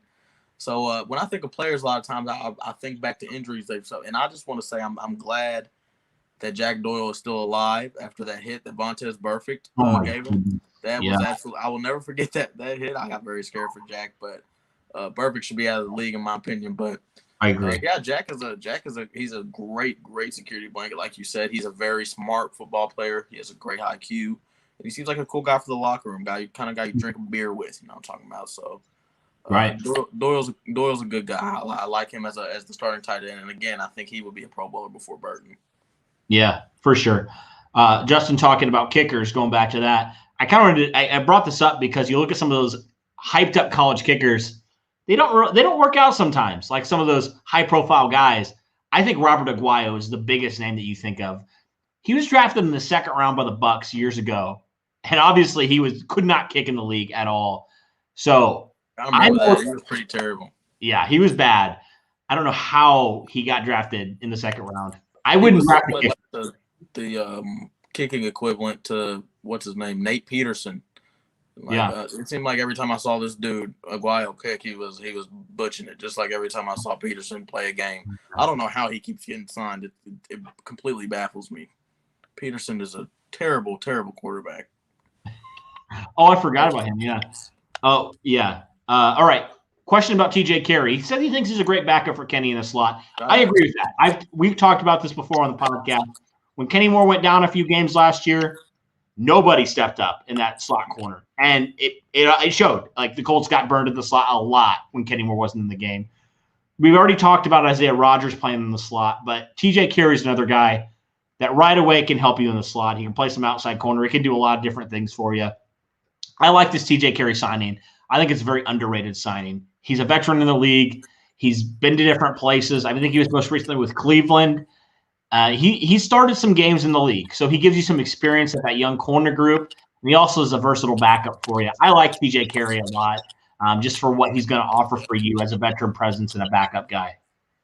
I mean, yeah, and just like the Sheldon Day signing, just like the Trey Burton signing, it's really just assured, just a solid, you know what you're getting, bring in some depth kind of signing. It's he was an underrated signing. I completely forgot about him talking about the corners earlier, but yeah, TJ Carey I expect can be a good backup corner. Agreed. Al, thanks for the kind words, my friend. We appreciate you being on this podcast. I guess before I get to the next question, we got high 30s people in here. So if you haven't yet, we'd love for you to like, even subscribe if you haven't yet. Get the Colts content that you want. And also subscribe to Cam's channel, the Pacers Station. It's great if you're a Pacers fan. Great content. We'd love for you to check that out as well. We've been working hard getting the content out and trying to be the best Colts and Pacers podcasts out there. That's what we're all about. So already are the best Colts and Pacers podcasts out there, I'll tell you what. And yes, at Pacer Station on all social media platforms and YouTube. Just dropped the post-game recap of the game yesterday, about half an hour. Me and my boy Coach Jay talking. Everything Pacers you need, we got you covered. Everything. Link should be down there somewhere. Absolutely. Appreciate it. And find us, obviously, on social media at BTJ Pod, Bring the Juice Pod. Be sure to check us out there. Jack talked about Hines. He's going to offer a lot. Nyheim Hines I could see him going to the Pro Bowl for a couple different things if all goes well. Obviously, the passing department and the punt return department. He could do both. I really think he could. I really think he has a chance to do that. He's insanely talented. He's very Darren Sproles-esque, very yeah, he's a great player. I can't believe he hasn't been used more by the Colts so far in his career. Definitely hope. he seems like the prototype you need for a Frank Reich offense. That kind of guy you can just kind of put everywhere. Right. And beyond that kind of rough preseason he had his rookie year, Nyheim Hines is always making plays. He's never really dropping the ball. He's never, putting the ball on the ground. He's just fantastic. And I hope Nyheim Hines continues to get reps this year. Justin thinks he's going to lead the league in punt returns, touchdowns this year. I think he might. He had 2 in one game, almost 3 in one game. I think he might. All right. He's talking about Pierre Desir. He was solid. He was good for the Colts a couple years ago when he was healthy. He locked down DeAndre Hopkins, if you remember, a couple games. But obviously injuries happen. He's got a little older. It just didn't work out. Definitely hope he finds himself again, rediscovers himself in New York. Sad to see Desir go, but I think it was about time for the Colts to try to upgrade there at that corner position. Yeah, I mean, Desir was cool and all. He was very solid. Again, like he did lock up D-Hop a few times. He locked up a couple other great wide receivers, but he also did have some very bad plays at times. Sometimes he would be the scapegoat for fans to run to and say it was his fault. Yeah. A lot of times things weren't his fault, but solid player, but it's not too much. I think Xavier Rhodes can more than make up for what Pierre Desir brought us. I think so too. And I think Kenny Moore is a way more important piece than Pierre Desir in the secondary. Oh, for sure. He's a young player. He's under contract. I agree. Reese asked about Devin Funchess. Obviously, with the Colts last year, went to Green Bay. He opted out, so he's not going to play a second year. Really, he didn't play a full game last year. He's not going to play this year. Devin Funchess has not played in 2 straight years. That's crazy. I mean, whatever. Yeah. Poor Green Bay, man. Poor Aaron Rodgers. I mean, he's kind of talking about getting screwed over by your organization. It's crazy. Poor Aaron Rodgers. All right. Emilio asks, do you think Brissett still has a future with us? I think he has a present with us. I don't think future though. I think in a year or two he'll be out. He has too much ability and too much talent to not be a starter on some teams that can really use a quarterback. He is a starting quarterback in the league, I feel like, but I think he's a starting quarterback for a team that does not make the playoffs. I think he's a spot filler until the team feels they've really found their answer. And I think we'll have our answer sooner than we think. I think Ballard has something up his sleeve, if not Eason, if not Kelly, if not a draft pick from next year. I think Ballard will get the quarterback situation figured out for us. And Jacoby, I do not believe is the answer. I feel like if we would have had a quarterback better than Jacoby last year, we would have easily made the playoffs and easily made a good run. And I think people lose sight of that. People think that Brissett played well because we started off great and then he got hurt and came back and was having trouble. It was more so even when we was playing great, even when we did beat Kansas City, we wouldn't have lost the game those first 7 games if it wasn't I feel like if we had Phillip Rivers or a better quarterback at the helm. I feel like the team could have been even better than they were. Yeah. And I think that's why he had to bring in Phillip even just for this 1 year. Had to. For sure. And even if you're paying him this year, I think it's too much. But he's under contract this year, but beyond this year, I think he's going to probably go somewhere else. Unless something absolutely wild happens where you don't feel like Jacob Eason's ready. You don't really want to trade up. Don't really love any of the quarterbacks. You bring Brissett back kind of as that bridge guy, maybe until you find your guy. That would be the only way I'd see that happening. I will say this. I honestly think I will say I did see Jacoby slim down a little bit. I feel like he does put work in. He's a hard worker. And if Rivers was to get hurt this year and Jacoby step in, he might have enough knowledge and enough time under his belt now to where he can really pop out and be a quarterback that should play to his potential. But recently he was just a bridge. He was just a really middle of the pack. Even when people were saying he should be an MVP candidate, he always felt like when you're watching him a middle of the pack quarterback who would have a lot of 1 touchdown, 0 pick games and a lot of 0 touchdown, 1 pick games. He just didn't have a lot of volume, didn't have a lot of oomph in his game. And so I think that's a big reason as to why Ballard brought Phillip Rivers, because Phillip Rivers proved to us last year he will take a chance. He will sling that thing. He'll let it fly if he thinks he sees something. Jacoby's kind of very uneasy in the pocket. It wasn't fun to watch. And While he is a good quarterback and he should be a starting quarterback somewhere in the league, it's not.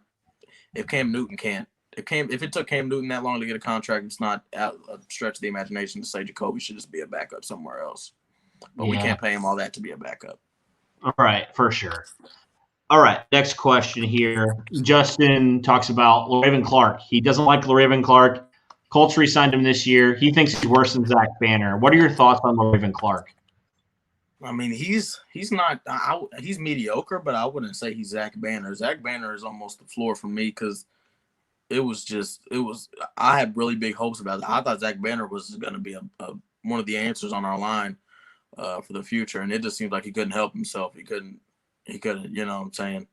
But LaRaven Clark, he's bad, but again, it's like, and I know you can basically just say this about any situation on the Colts roster if this is your philosophy, but it's so hard for me to go against any decision Ballard makes right now because it feels like he hasn't made any real big decision to really alter my mind on where he wants this roster to go. But the backups on the line, I think, shouldn't be the biggest of our worries right now. Of course, it is important to have depth on the O-line, but if we were to lose one guy, it's not like we don't have 3 Pro Bowlers playing next to him or 2 Pro Bowlers playing next to him. The line's going to be straight, at least halfway decent, no matter what happens, unless everybody just falls over and gets hurt. But, LaRaven Clark is bad. We know this. He is very bad. Yeah, and Costanzo's been pretty healthy, so you just hope, obviously, he stays healthy again this year. You don't have to see LaRaven Clark at all. You don't have to see 62 at all on the field this year. That's the hope. Yeah, that's the biggest hope. He's supposed to be a preseason puppy. He's supposed to play all preseason games, but I don't know if preseason's still happening. Did they announce that already? Yeah, it's not. I didn't think so. I didn't think it was happening. Yeah. All right. Kevin says, go Colts. Looking forward to see the Colts crush Kansas City and Baltimore in the playoffs. Go to the Super Bowl all the way. From the Bahamas. Shout out, man. Thanks for tuning in. We appreciate it. That would be incredible if the Colts were able to beat Kansas City and Baltimore in the playoffs. I don't really see it happening, unfortunately, because they're just so good. But anything can happen in this league. The Colts beat the Chiefs last year. I mean, anything can happen. The Titans barely made the playoffs and almost went to the Super Bowl. Anything can happen when it comes to playoff time. So while you are right, anything can happen. I think we, as a whole team, we are very close to those other teams in talent as a complete team. But the main thing is it's like Phillip Rivers and then Lamar and then Patrick Mahomes. It's like Mahomes and Lamar on a whole nother level, and that's really the deciding factor in big games in the playoffs. It's who's going to be under center. Phillip Rivers is nowhere close to Patrick Mahomes or Lamar Jackson at all.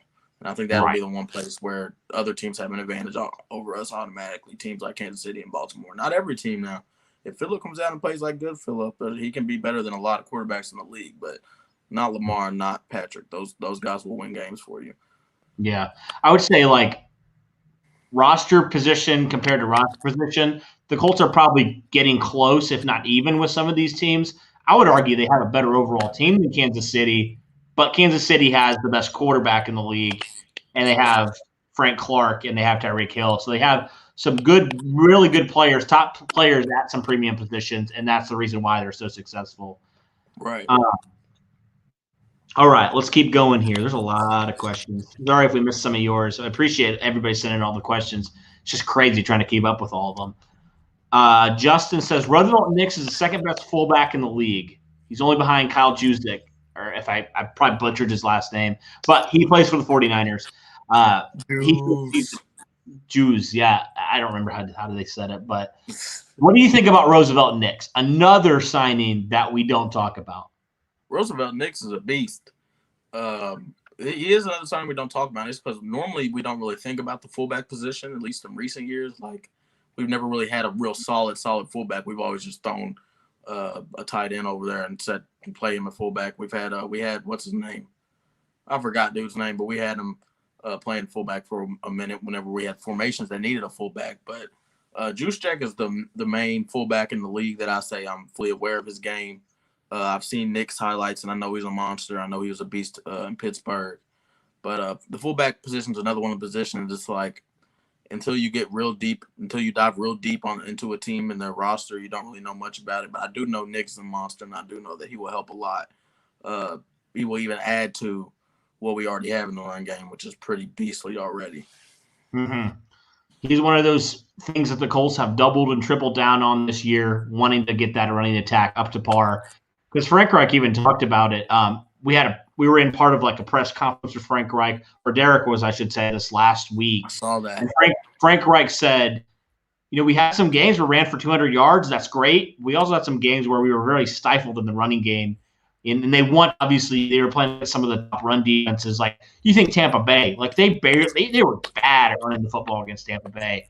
They want to be able to do that against the league's best. And that's what you got to do to be successful in this league. Roosevelt Nix is just another piece about that. Right.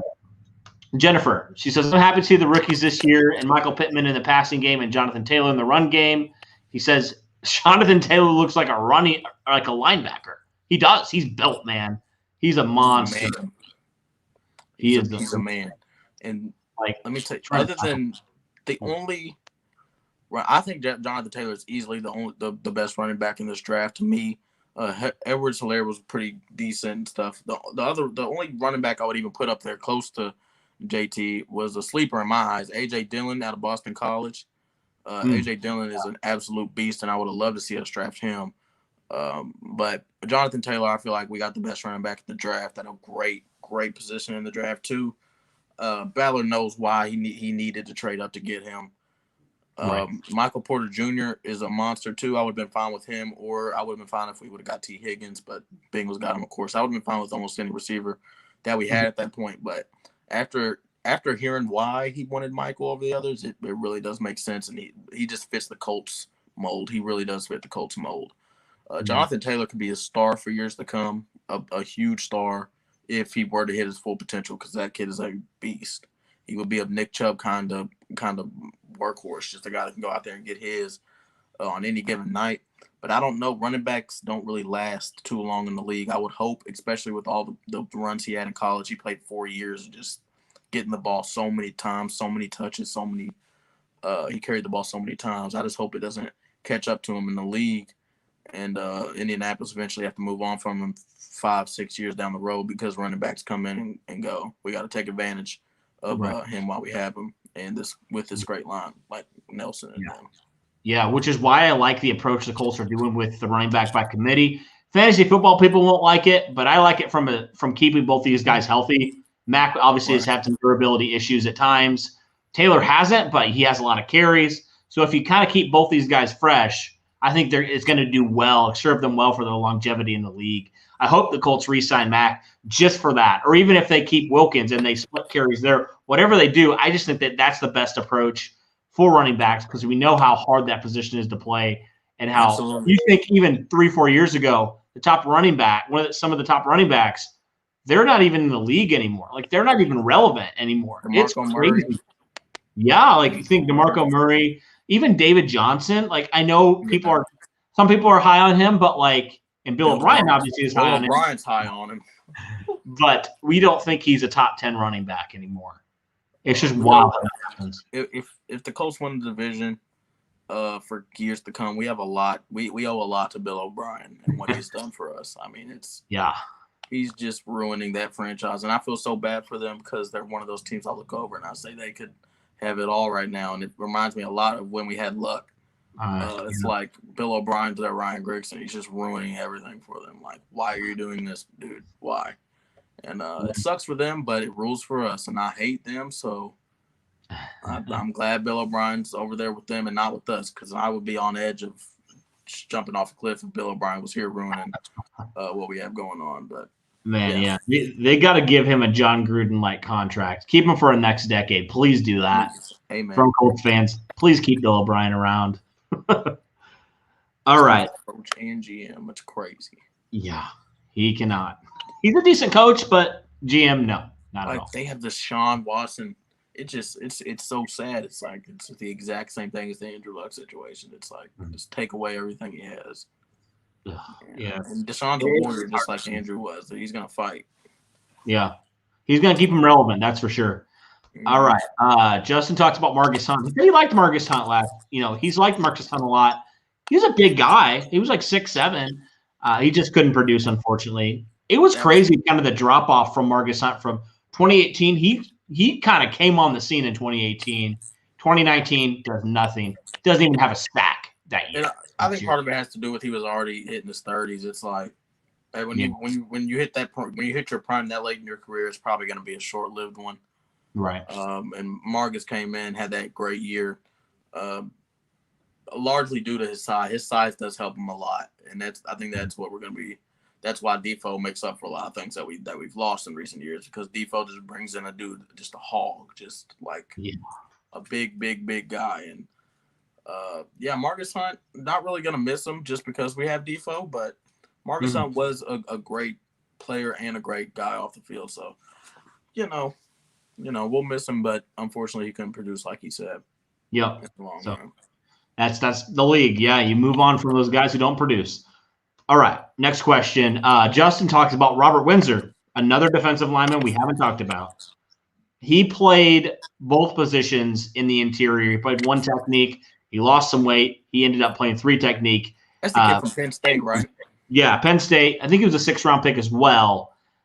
He's probably the guy just because of similar to Kendall Coleman. I just have no idea where he's going to fit on this roster. I mean, maybe cut a Taekwon Lewis for him. I don't know. Like, that's just kind of the thing. Like, good player, but where's he going to fit? I just don't know. I really don't. I think it's a great problem to have, though. Like it is. He definitely puts in the effort, but will it be enough for him to make the 53-man roster? I'm inclined to say no, but he could surprise. I've seen crazier things.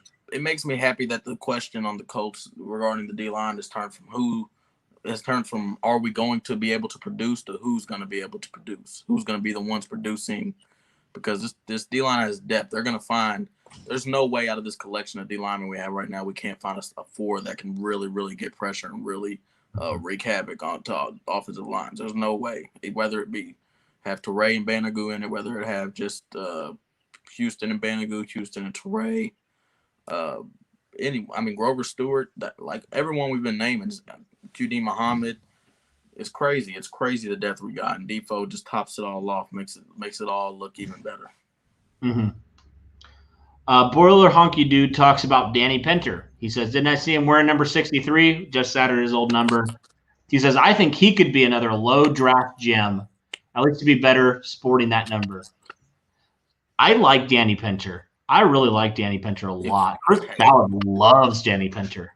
Hey, if he can come into that other guard spot, if we had a 5 that were all, if it was Quentin Nelson, Costanzo, Ryan Kelly, Pinter, if he pans out, and Smith, that would be one of the best lines I'd have to say of all time if they all hit their potential. If Pinter's as good as Ballard, because Ballard sounds very confident in this guy.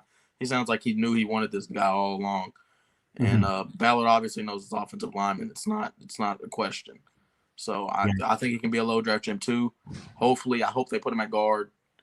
I think that's the only place I think we could even say you can get replaced. I mean, I don't see him finding anybody to replace Braden Smith right now, or Nelson. Obviously not Costanzo or Nelson or Kelly. It's just if Pinter comes in there and plays like number 63. Raps, one of the best offensive lines ever put together. Literally. Yeah. Quentin Nelson's already up there for the best lineman ever as far as I'm concerned. Costanzo was a very solid player, Pro Bowl caliber. Ryan Kelly's obviously Pro Bowl. Braden Smith, the dude had predicted he could be in the Pro Bowl, and Braden Smith is a solid tackle, if nothing else. Pinter comes in and pans out. Hands down, Ballard, you've turned this line from one of the worst in the league to quite literally one of the best of all time. Yeah. It'll be interesting to see how he develops because he's had a few different position changes, tight end to tackle at Ball State, and then now tackle to interior offensive lineman. I think he's got to build up his frame a little bit because I think he's right around 300 pounds. He's got to get a little bit bigger, a little bit stronger. I don't think he's going to. Yeah, I don't think he's going to take the position this year because I think he just has to learn it. But I certainly see him potentially as a starter down the road when Glowinski's contract's up and when he's more comfortable at that offensive guard position. Yeah, Glowinski definitely does have the spot for now, for sure. Yeah. I mean, he's like an average guard to me, which if an average guard is your worst position, your offensive line's a top unit. I mean, that's just the reality. And I like, and Justin likes Spencer. He thinks he's going to be a Joe Hague type player, the main backup offensive lineman. I think this year he'll probably be that, honestly. That's where I'd honestly like to see him the most. If we could get up, because Pinter's a guy that I feel like he's a versatile offensive lineman. You can kind of have him be backup multiple positions at once. He's not really just, you don't really marginalize him to just a tackle or just a guard or just a center. He can do everything. So if he can develop into that, I'd love to see him as like just the sixth man kind of guy to come off the bench for the for any lineman that gets hurt or needs some breaths. Yeah, for sure. All right, Ethan asked a question. He said, "What do you think about trying to get the Jets offensive lineman who was just released?" I'm trying to find his name. I just saw that actually recently. Pretty good, if I recall, pretty good offensive lineman that the Jets for some reason let go. We'll probably give him like Marvell Tell or something for him. Brian Winters is his name. He was a starting guard last year for the Jets, and they released him. Don't know a lot about him, but they're going to ask us for a corner or a safety in return or something like that. Well, he's cut, so we could sign him. He got cut? Okay. He got cut, yeah. I was going to say they're just fixing for another secondary player. Right. So for me, it's kind of like I like the depth, but I don't know. At this point, I think the Colts are kind of happy with what they have at the offensive line. At least I'm stupid. Should have read. So, yeah. I don't know. What do you think? Would you be willing to sign a guy like him? I don't know if I'd be willing to sign any O-lineman right now. I know a lot of people think we need that, and we do need O-line depth.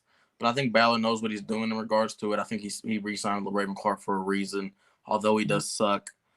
Sometimes you just got to work with what you have, and it is a salary cap league. It is a league where you gotta do the best you can. You gotta play chess, not checkers. So I think we're straight on the O-line for right now. We're gonna have to give them a lot of money in coming years. We're gonna end up giving Nelson a big contract eventually. We're gonna end up giving re-signing everybody eventually. It's just I think it's good to say we've spent enough in regards to O-lineman for not this year, but for the near future, to where we don't really need to worry about getting other O-linemen except through the draft, because Ballard knows how to draft. Absolutely. Dude, we have so many questions that people have asked. We're never going to get to them. There's so many. And I thank you guys for sending all these questions. I love it. I love all the questions. We've already been on here for 2 hours. Yes, sir. I'm not sure how much longer I want to be on here. What are your thoughts, Cam? I don't know how much time you have to continue to do this. I'm on here till you get off. All right. I'm going to try to find some more questions. I refreshed it, and we lost all the current questions we were at because there's so many more questions. It's pretty crazy. Jesus Christ. Yeah, pretty wild. How many people's in here? 29 right now. We had a mid 40s, which is pretty good. That's probably a record, honestly. We're up there. Hey. Pretty good. So thanks, guys. I'd love for you guys to check out our channel, like, subscribe. Little plug there. All right, I have one here from Outrage Gamer. Surprise cut candidates. Surprise cut candidates. Man, that's a tough one, really. I don't know who would be much of a. Honestly, if there is a surprise cut candidate, I could see it being Grover Stewart. I don't think they will. Like I said earlier, I think it's a stretch that they will, but I think it would be someone off that D-line, because anyone can be gone off that D-line right now as far as I'm concerned. If someone like Windsor pops out and is really beastly, or if Kudim Muhammad continues to grow, they might want to cut someone else. They might want to cut Banagoo. Someone on the D-line will probably be a surprise cut candidate. I don't think Banagoo would be, just because he's young. He's second-round pick. Probably more for me, Autry might be one. Lewis is not really a surprise for me, I guess. I got to think, there's a lot. There really isn't. I don't know. Gosh, I'm trying to think who would even be a cut candidate, because there's not a ton. Yeah. Someone threw out Xavier Rhodes' name if he's not good at all. Maybe. Mm-hmm. Or TJ Carey, maybe. I don't know. Maybe one of those guys. If Isaiah Rodgers, is just fantastic at the slot, maybe you just are like, well, we don't need TJ Carey. We'll cut him. Maybe something like that. Right. Okay. Here's one from Al. What are your predictions for this season? He says 10-6. I said 11-5. What do you think? I'd say the floor, and this is complete. If unless a big injuries happen, which of course is always a possibility in the Colts world, I think 10-6 will be the floor. I think we could be, if Phillip Rivers comes in here and plays like Phillip Rivers, and the defense plays to how we think they're gonna play, we could be a 12-4 team. I think 12-4 isn't too crazy to say. I think we could be at the top of the AFC with Kansas City and Baltimore. I think so too. I think for me, my lowest is probably 9-7. If for some reason these free agent signings just don't pan out at all, and the Colts are, I mean, they were 7-9. They could have easily been 8-8, 9-7. Like there were a lot of one possession games they lost. So I see that happening. These burner accounts to smash that like button, y'all. Make sure to do that. We'd love for you to do that. Listen to this man. He understands. I like you, our best burn. You want to see one of the most ridiculous things I've seen on this chat and I've seen before. I don't know if you're mentally prepared for this. I don't know if Justin's being serious, but here we go. He says Chad Kelly is better than Jacoby. Yeah. My goodness. Let me tell you a story about Jacoby. There's this guy I work with. I worked at a warehouse a few weeks back. I don't have the job now, but he had a Colts hat on. I said, "You're a Colts fan?" He said, "Yeah, man." Lifted up his sleeve. He had a horseshoe on his arm. He said, we was talking Colts. He said, "Yeah, man, I kind of wish we would have kept Jacoby in there. We don't need Phillip." I said, "Yeah, I mean, he wasn't too bad." He said, "Yeah, man." I said, I just wish Andrew Luck wouldn't have retired." And then he said, "Man, I didn't really like Andrew Luck. He's just one of them players you can tell was never going to pan out like he did in college." And it's like there's some real Jacoby lovers out there, and there's some real Jacoby haters out there. There's a lot of mixed emotions about Jacoby. I don't know if he's saying Chad Kelly's a beast or if he's saying Jacoby's a dud. But whichever one it is, I saw Chad Kelly on Twitter talking about I'm faster than everybody but Lamar. Every quarterback but Lamar. Like, bro, you're getting really cocky, Chad. But I think Eason is going to win that battle with Kelly. I don't think Kelly's going to be in it. But, hey, who knows? Chad Kelly could be better than Jacoby. I mean, Jacoby's a starting quarterback in the NFL. It's really hard for me to even say that. Jacoby's easily better than Chad Kelly to me. But I wouldn't say it's impossible for someone to think that Chad Kelly's better. I know there's a lot of people on the Kelly train. For sure. All right, Nathan asked a question. Will Pittman have an big impact this year? I think he will. I really do. He's a big red zone target for me. I think he's going to have a lot of touchdowns this year. I think he'll have big impact. I think a lot of it will depend on how much trust Frank Reich has with him in the offense and getting the playbook down. For sure. I think he'll have a big impact, but I still think I'm a big Zach Pascal guy. I think Zach Pascal's going to pop out and be really, really good. Yeah, and that's what Andrew said when we were kind of predicting the position battles. That was one of the position battles was 2 through 4. How is that going to shake out? And Andrew said right away he has Zach Pascal as number 2 receiver. And I didn't agree with that at first, but I'm like, he might be right because Pascal knows the offense. He's more established. Pittman may be a really, really good player, but he's a rookie. He's going to need some time to develop.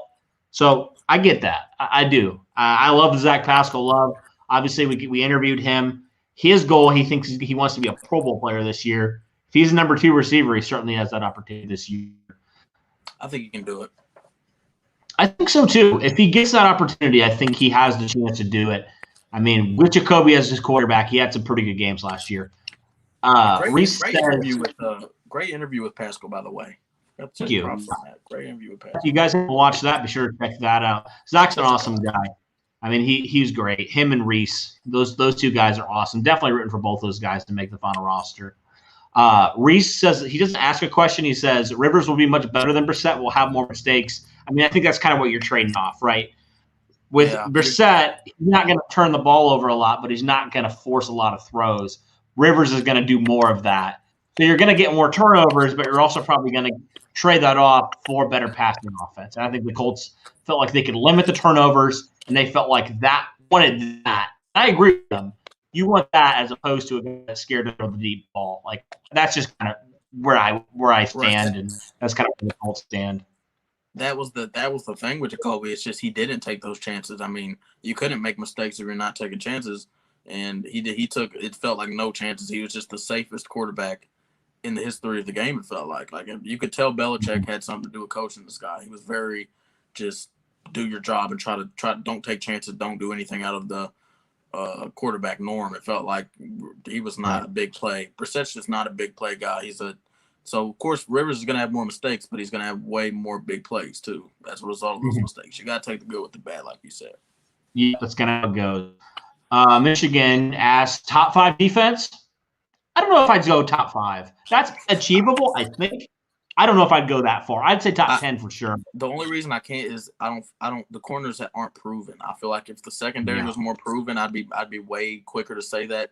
I know we got a great linebacking core, and I know our D line's going to come up, but it's always for me with our defense. It's about the corners and how they can play. If Kenny Moore can stay healthy, if Xavier Rhodes can be somewhat his old self, if TJ Carey can come in and give us some production, things like that. The secondary is what I'm going to be looking for as far as if the defense can be a top 5, top 10 defense.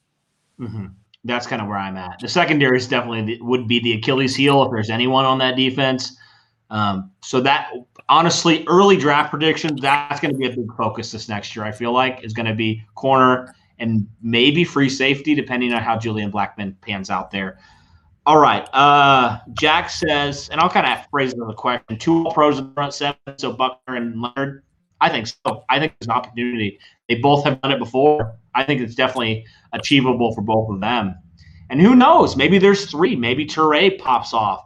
Maybe Okereke. The Colts feel like he can be a Pro Bowl linebacker. Maybe he does something. Okereke's a monster, and even it's just the defense. Darius Leonard and Defoe. I think the thing about them, they're going to make each other so much better. Like Darius Leonard's never played with a guy like that in front of him. And Fred Warner made the whole 49ers line even better whenever he was playing there. So it's like they're going to feed off each other, and hopefully they have great chemistry from day one. It'll be hard to develop it from day one, but both guys are very personable and very good locker room guys too. So I'm glad these are the 2 All-Pros we got for the defense. Yeah, me too. And they're young and they're good, and it's going to be a lot of fun. I don't think you can see the comments, but there's a lot of going back and forth between that Titans fan and all these Colts fans. They're fighting in the comments, and it's pretty hilarious to look at it. My goodness. It's like that's a lot of if I click chat, would I be able to see it on here? I think you might be able to. Or is it just a YouTube thing? Let me see. I don't know if you can do it on your phone. I've never done it on my phone before. No, I don't think I can. Okay. All right. Justin asked a question about Gary Green. I don't think he's going to make the final 53. He's, for me, practice squad player, nothing more than that. I mean, I think this one's pretty simple and clear cut. Yeah, his name's not brought up much. No, I mean, I would give Kendall Coleman the nod over him, honestly. All right. He's talking oh, yeah. We already mentioned that. That wasn't the one I meant to click on. Let's see. What's the next one? I mean, yeah, Rivers is going to give you more opportunity in the passing game. Let's see. Where are we at? I saw Derek in here. He commented something probably. Derek. Oh, my God. He said 3 more hours. Dude, that would be like 5 hours of streaming. I got to work tomorrow. I can't do that. He said 3 more hours. I'm dead. Oh, my gosh. Well, Derek and I went for 3.5 hours one time, and I was so dead. Oh, gosh. No, thank you. No, thank you at all. How's there even enough topics for that? I know. We could if we went back to all the comments. We could probably be here for a long time. Yeah, we could. Still 29 people in here? Yep, just went to 30. People are arguing. So I'm trying to distinguish between the comments, like people fighting, and also people asking us questions. Okay, here's one. Who has more yards and touchdowns? Pittman, Hilton, or Pascal? Here we go. So who has more yards in your opinion out of these 3 choices? Yards. I'm gonna go Pascal. I'm gonna go Pascal on yards. Really? And I'm gonna go Pascal on touchdowns. I'm not gonna lie. I think Pascal's gonna have a big year. I expect a lot of things out of him. I mean, from the time he was coming up in the preseason. He played himself to where he's at right now, and I feel like he's willing to work even harder than he already has. I'm a big Pascal fan. If you're watching this, Zach Pascal, I have a lot of faith in you. You got to come up big I'm just playing, but yeah, Pascal, I have a lot of huge expectations for Pascal entering this year, and I think he can be a Pro Bowler. I think that's why he set that goal for himself, because he knows what he's capable of. Dude, for sure. For sure. For me, I can't go against T.Y. Hilton for yards. I mean, he's been a 1,000-yard receiver every single year pretty much. I'm going to go Pittman for touchdowns because he's a red zone threat. He's 6'4". I think they're going to use him a lot, similar to kind of what they did with Ebron. Bigger bodies, they use that to their advantage. The Colts do a great job of putting those type of players and all kinds of players in good positions to be successful. I think they're going to do that with Pittman. I think he's going to have a really good year in terms of touchdowns. He's probably going to have less yards than both of these two guys, but probably more touchdowns. Right. Absolutely. And then he outraged Gamer. He says, I think Pittman has more touchdowns. Okay, so he agrees with me there. Yeah, I think – okay, here's thoughts on Javon Patterson. If you don't remember Javon Patterson, he was a 7th-round pick for the Colts last year. He tore his ACL, didn't see a snap last year. What are your thoughts on Javon Patterson? He's another one of those guys where it's like his name just flew out of my head after that injury and stuff. It's like Javon Patterson, he has potential just like every other player Ballard drafts. It feels like he has a lot of potential, but again, it's going to be about injuries. It's all going to be about injuries and about how much playing time he can get ahead of the people that are ahead of him. Yeah, I think he definitely has a chance to be kind of a reserve backup offensive lineman. I think kind of what he'll be this year. We've never seen him, so I can't honestly give an assessment on what I think he's going to provide. I just don't know. Like, we just have no idea. We have no idea. But from what I've heard, he's a strong, sound, fundamentally sound guy.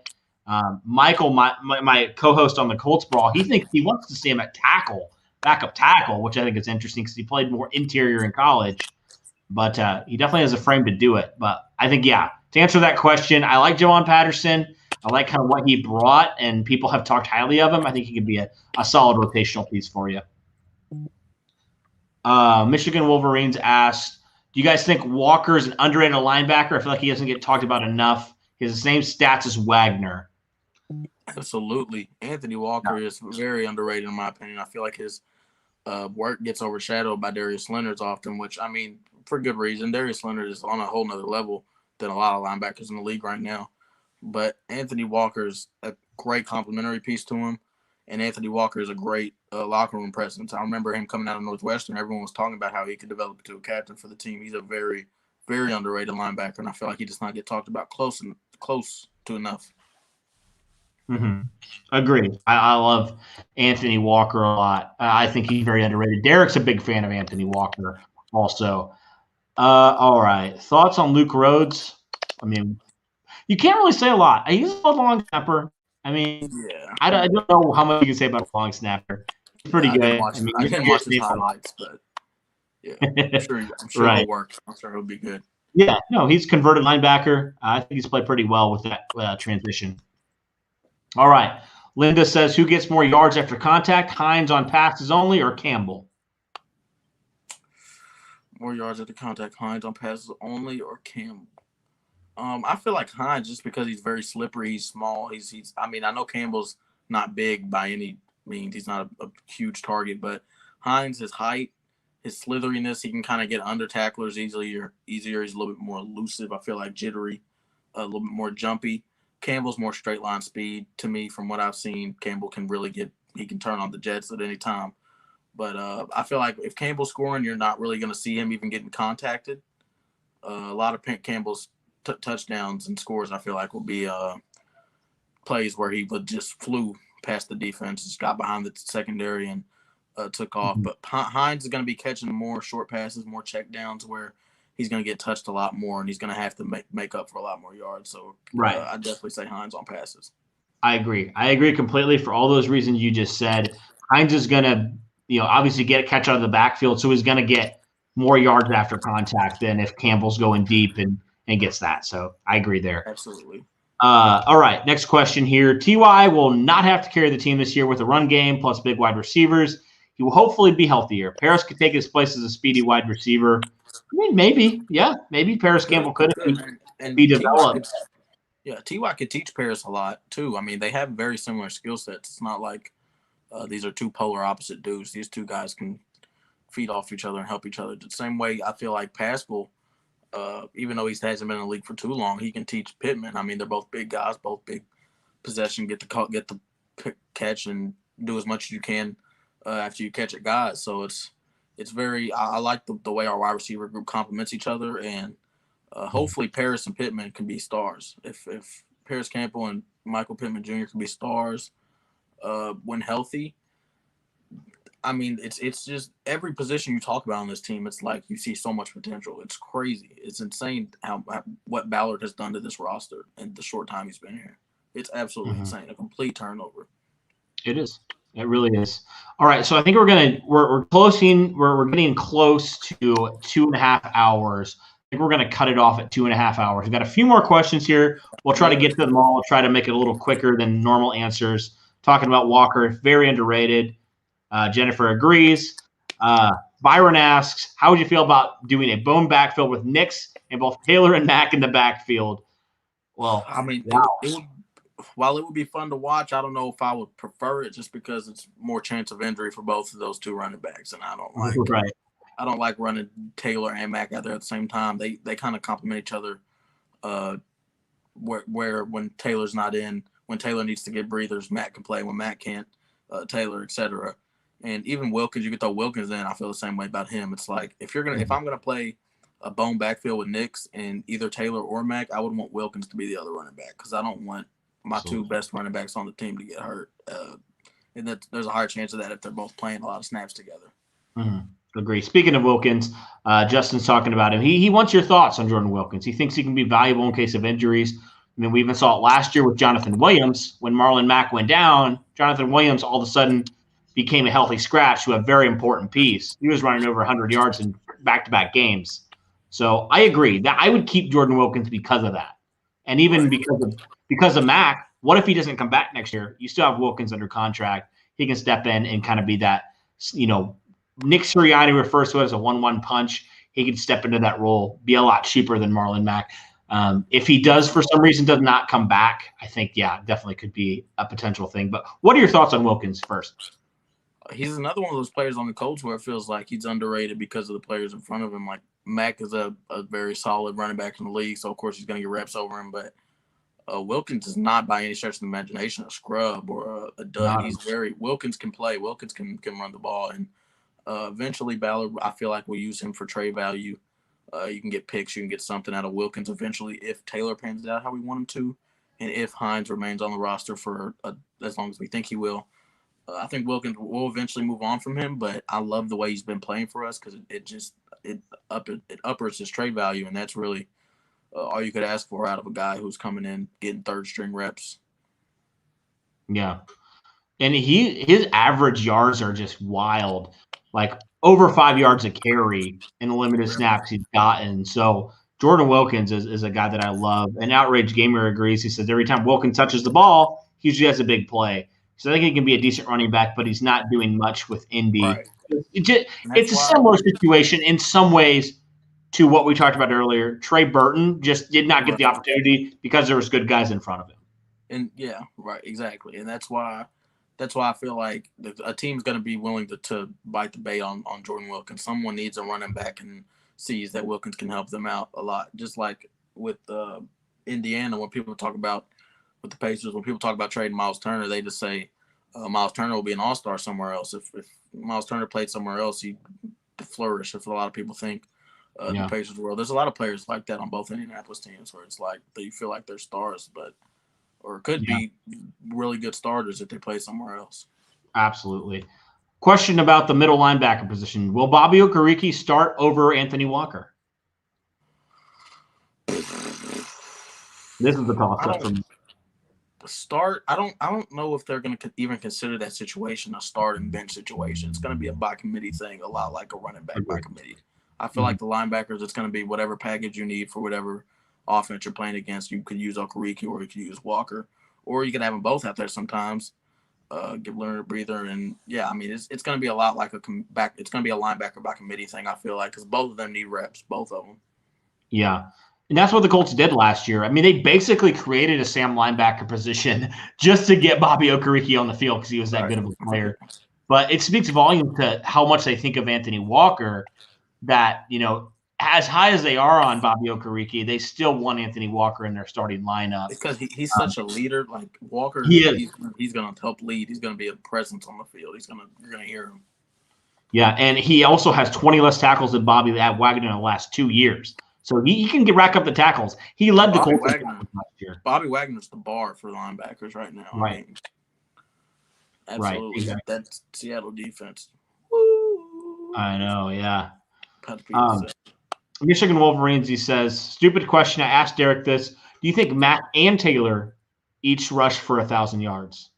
That's tough for me to say. In separate years, yeah, not in the same year. There's no way unless Phillip Rivers is just absolutely terrible and we only run the ball after we play a few games with him. I don't think it's possible that a team will have 2,000-yard rushes. I mean, it took a lot for Mac to get a 1,000-yard year by himself. I mean, to let alone have another one with him, it'd be pretty crazy, and it'd be one of the best rushing attacks of all time if that were the case. Absolutely. So we'll do the last question here. Before I do that, if you guys haven't yet, please be sure to give us a like. Be sure to subscribe to us before we end this stream. And be sure to subscribe to Cam's channel, Pacer Station. Be sure to do that. All right, last question here from Justin. Last question. Thoughts on Desmond Patman? Huge receiver. Ginormous receiver taken this year by the Colts. He's a physical freak, but he's raw. He's a late-round pick. What are your thoughts on him? Very raw. He's another one of those players where I just got to trust Ballard on it. He has big hands. He can catch. He has a high radius. Desmond Patton, he's a real big body, and I think that's the main reason. That's the main thing Ballard saw in him and said that he can be useful in the offense. But he's been getting a lot of working with Phillip Rivers and a lot of working with Pittman. So it seems like he's meshing well with the team. I wish him the best. I hope he makes the roster. Yeah. Well, it'll be interesting. I think he can be a practice squad guy this year, personally. I think the wide receiver group is just too deep for him to make the roster. But he could develop into somebody. The Colts kind of have done this the last couple of years where they take a chance. Sometimes it pans out, sometimes it doesn't. They take a chance on kind of a later round guy or guys with physical attributes that they really like. You got to think this year, obviously, Desmond Patman. They have a lot of guys that are like similar. Danny Pinter, Desmond Patman. Like I get those confused sometimes, the names. So apologies there. But Marvell Tell last year, Zach Banner. Zach Banner, he didn't work out, but he was physical. Yeah, that's really the main reason they got him. I mean, you got to take a chance on some guys. Some guys you just have to take a chance. Right, and that's what they did. And sometimes it works, sometimes it doesn't. And Marvell Tell's looking like it might work out. EJ Speed, maybe. He's shown some flashes in the preseason. And Desmond Patman. It'll be interesting to see what happens. It really will. It will be. All righty. Well, that'll wrap up this podcast, guys. We loved being able to talk Colts with you for 2.5 hours. Thank you, Cam, so much, man, for coming on and talking Colts. It was a lot of fun. Thank you for having me, man. Soon, I gotta get y'all on Pacer Station eventually. We're gonna continue to collab in the future. Absolutely. All right, man. Well, you take care. Thank you guys so much. And as always, go Colts.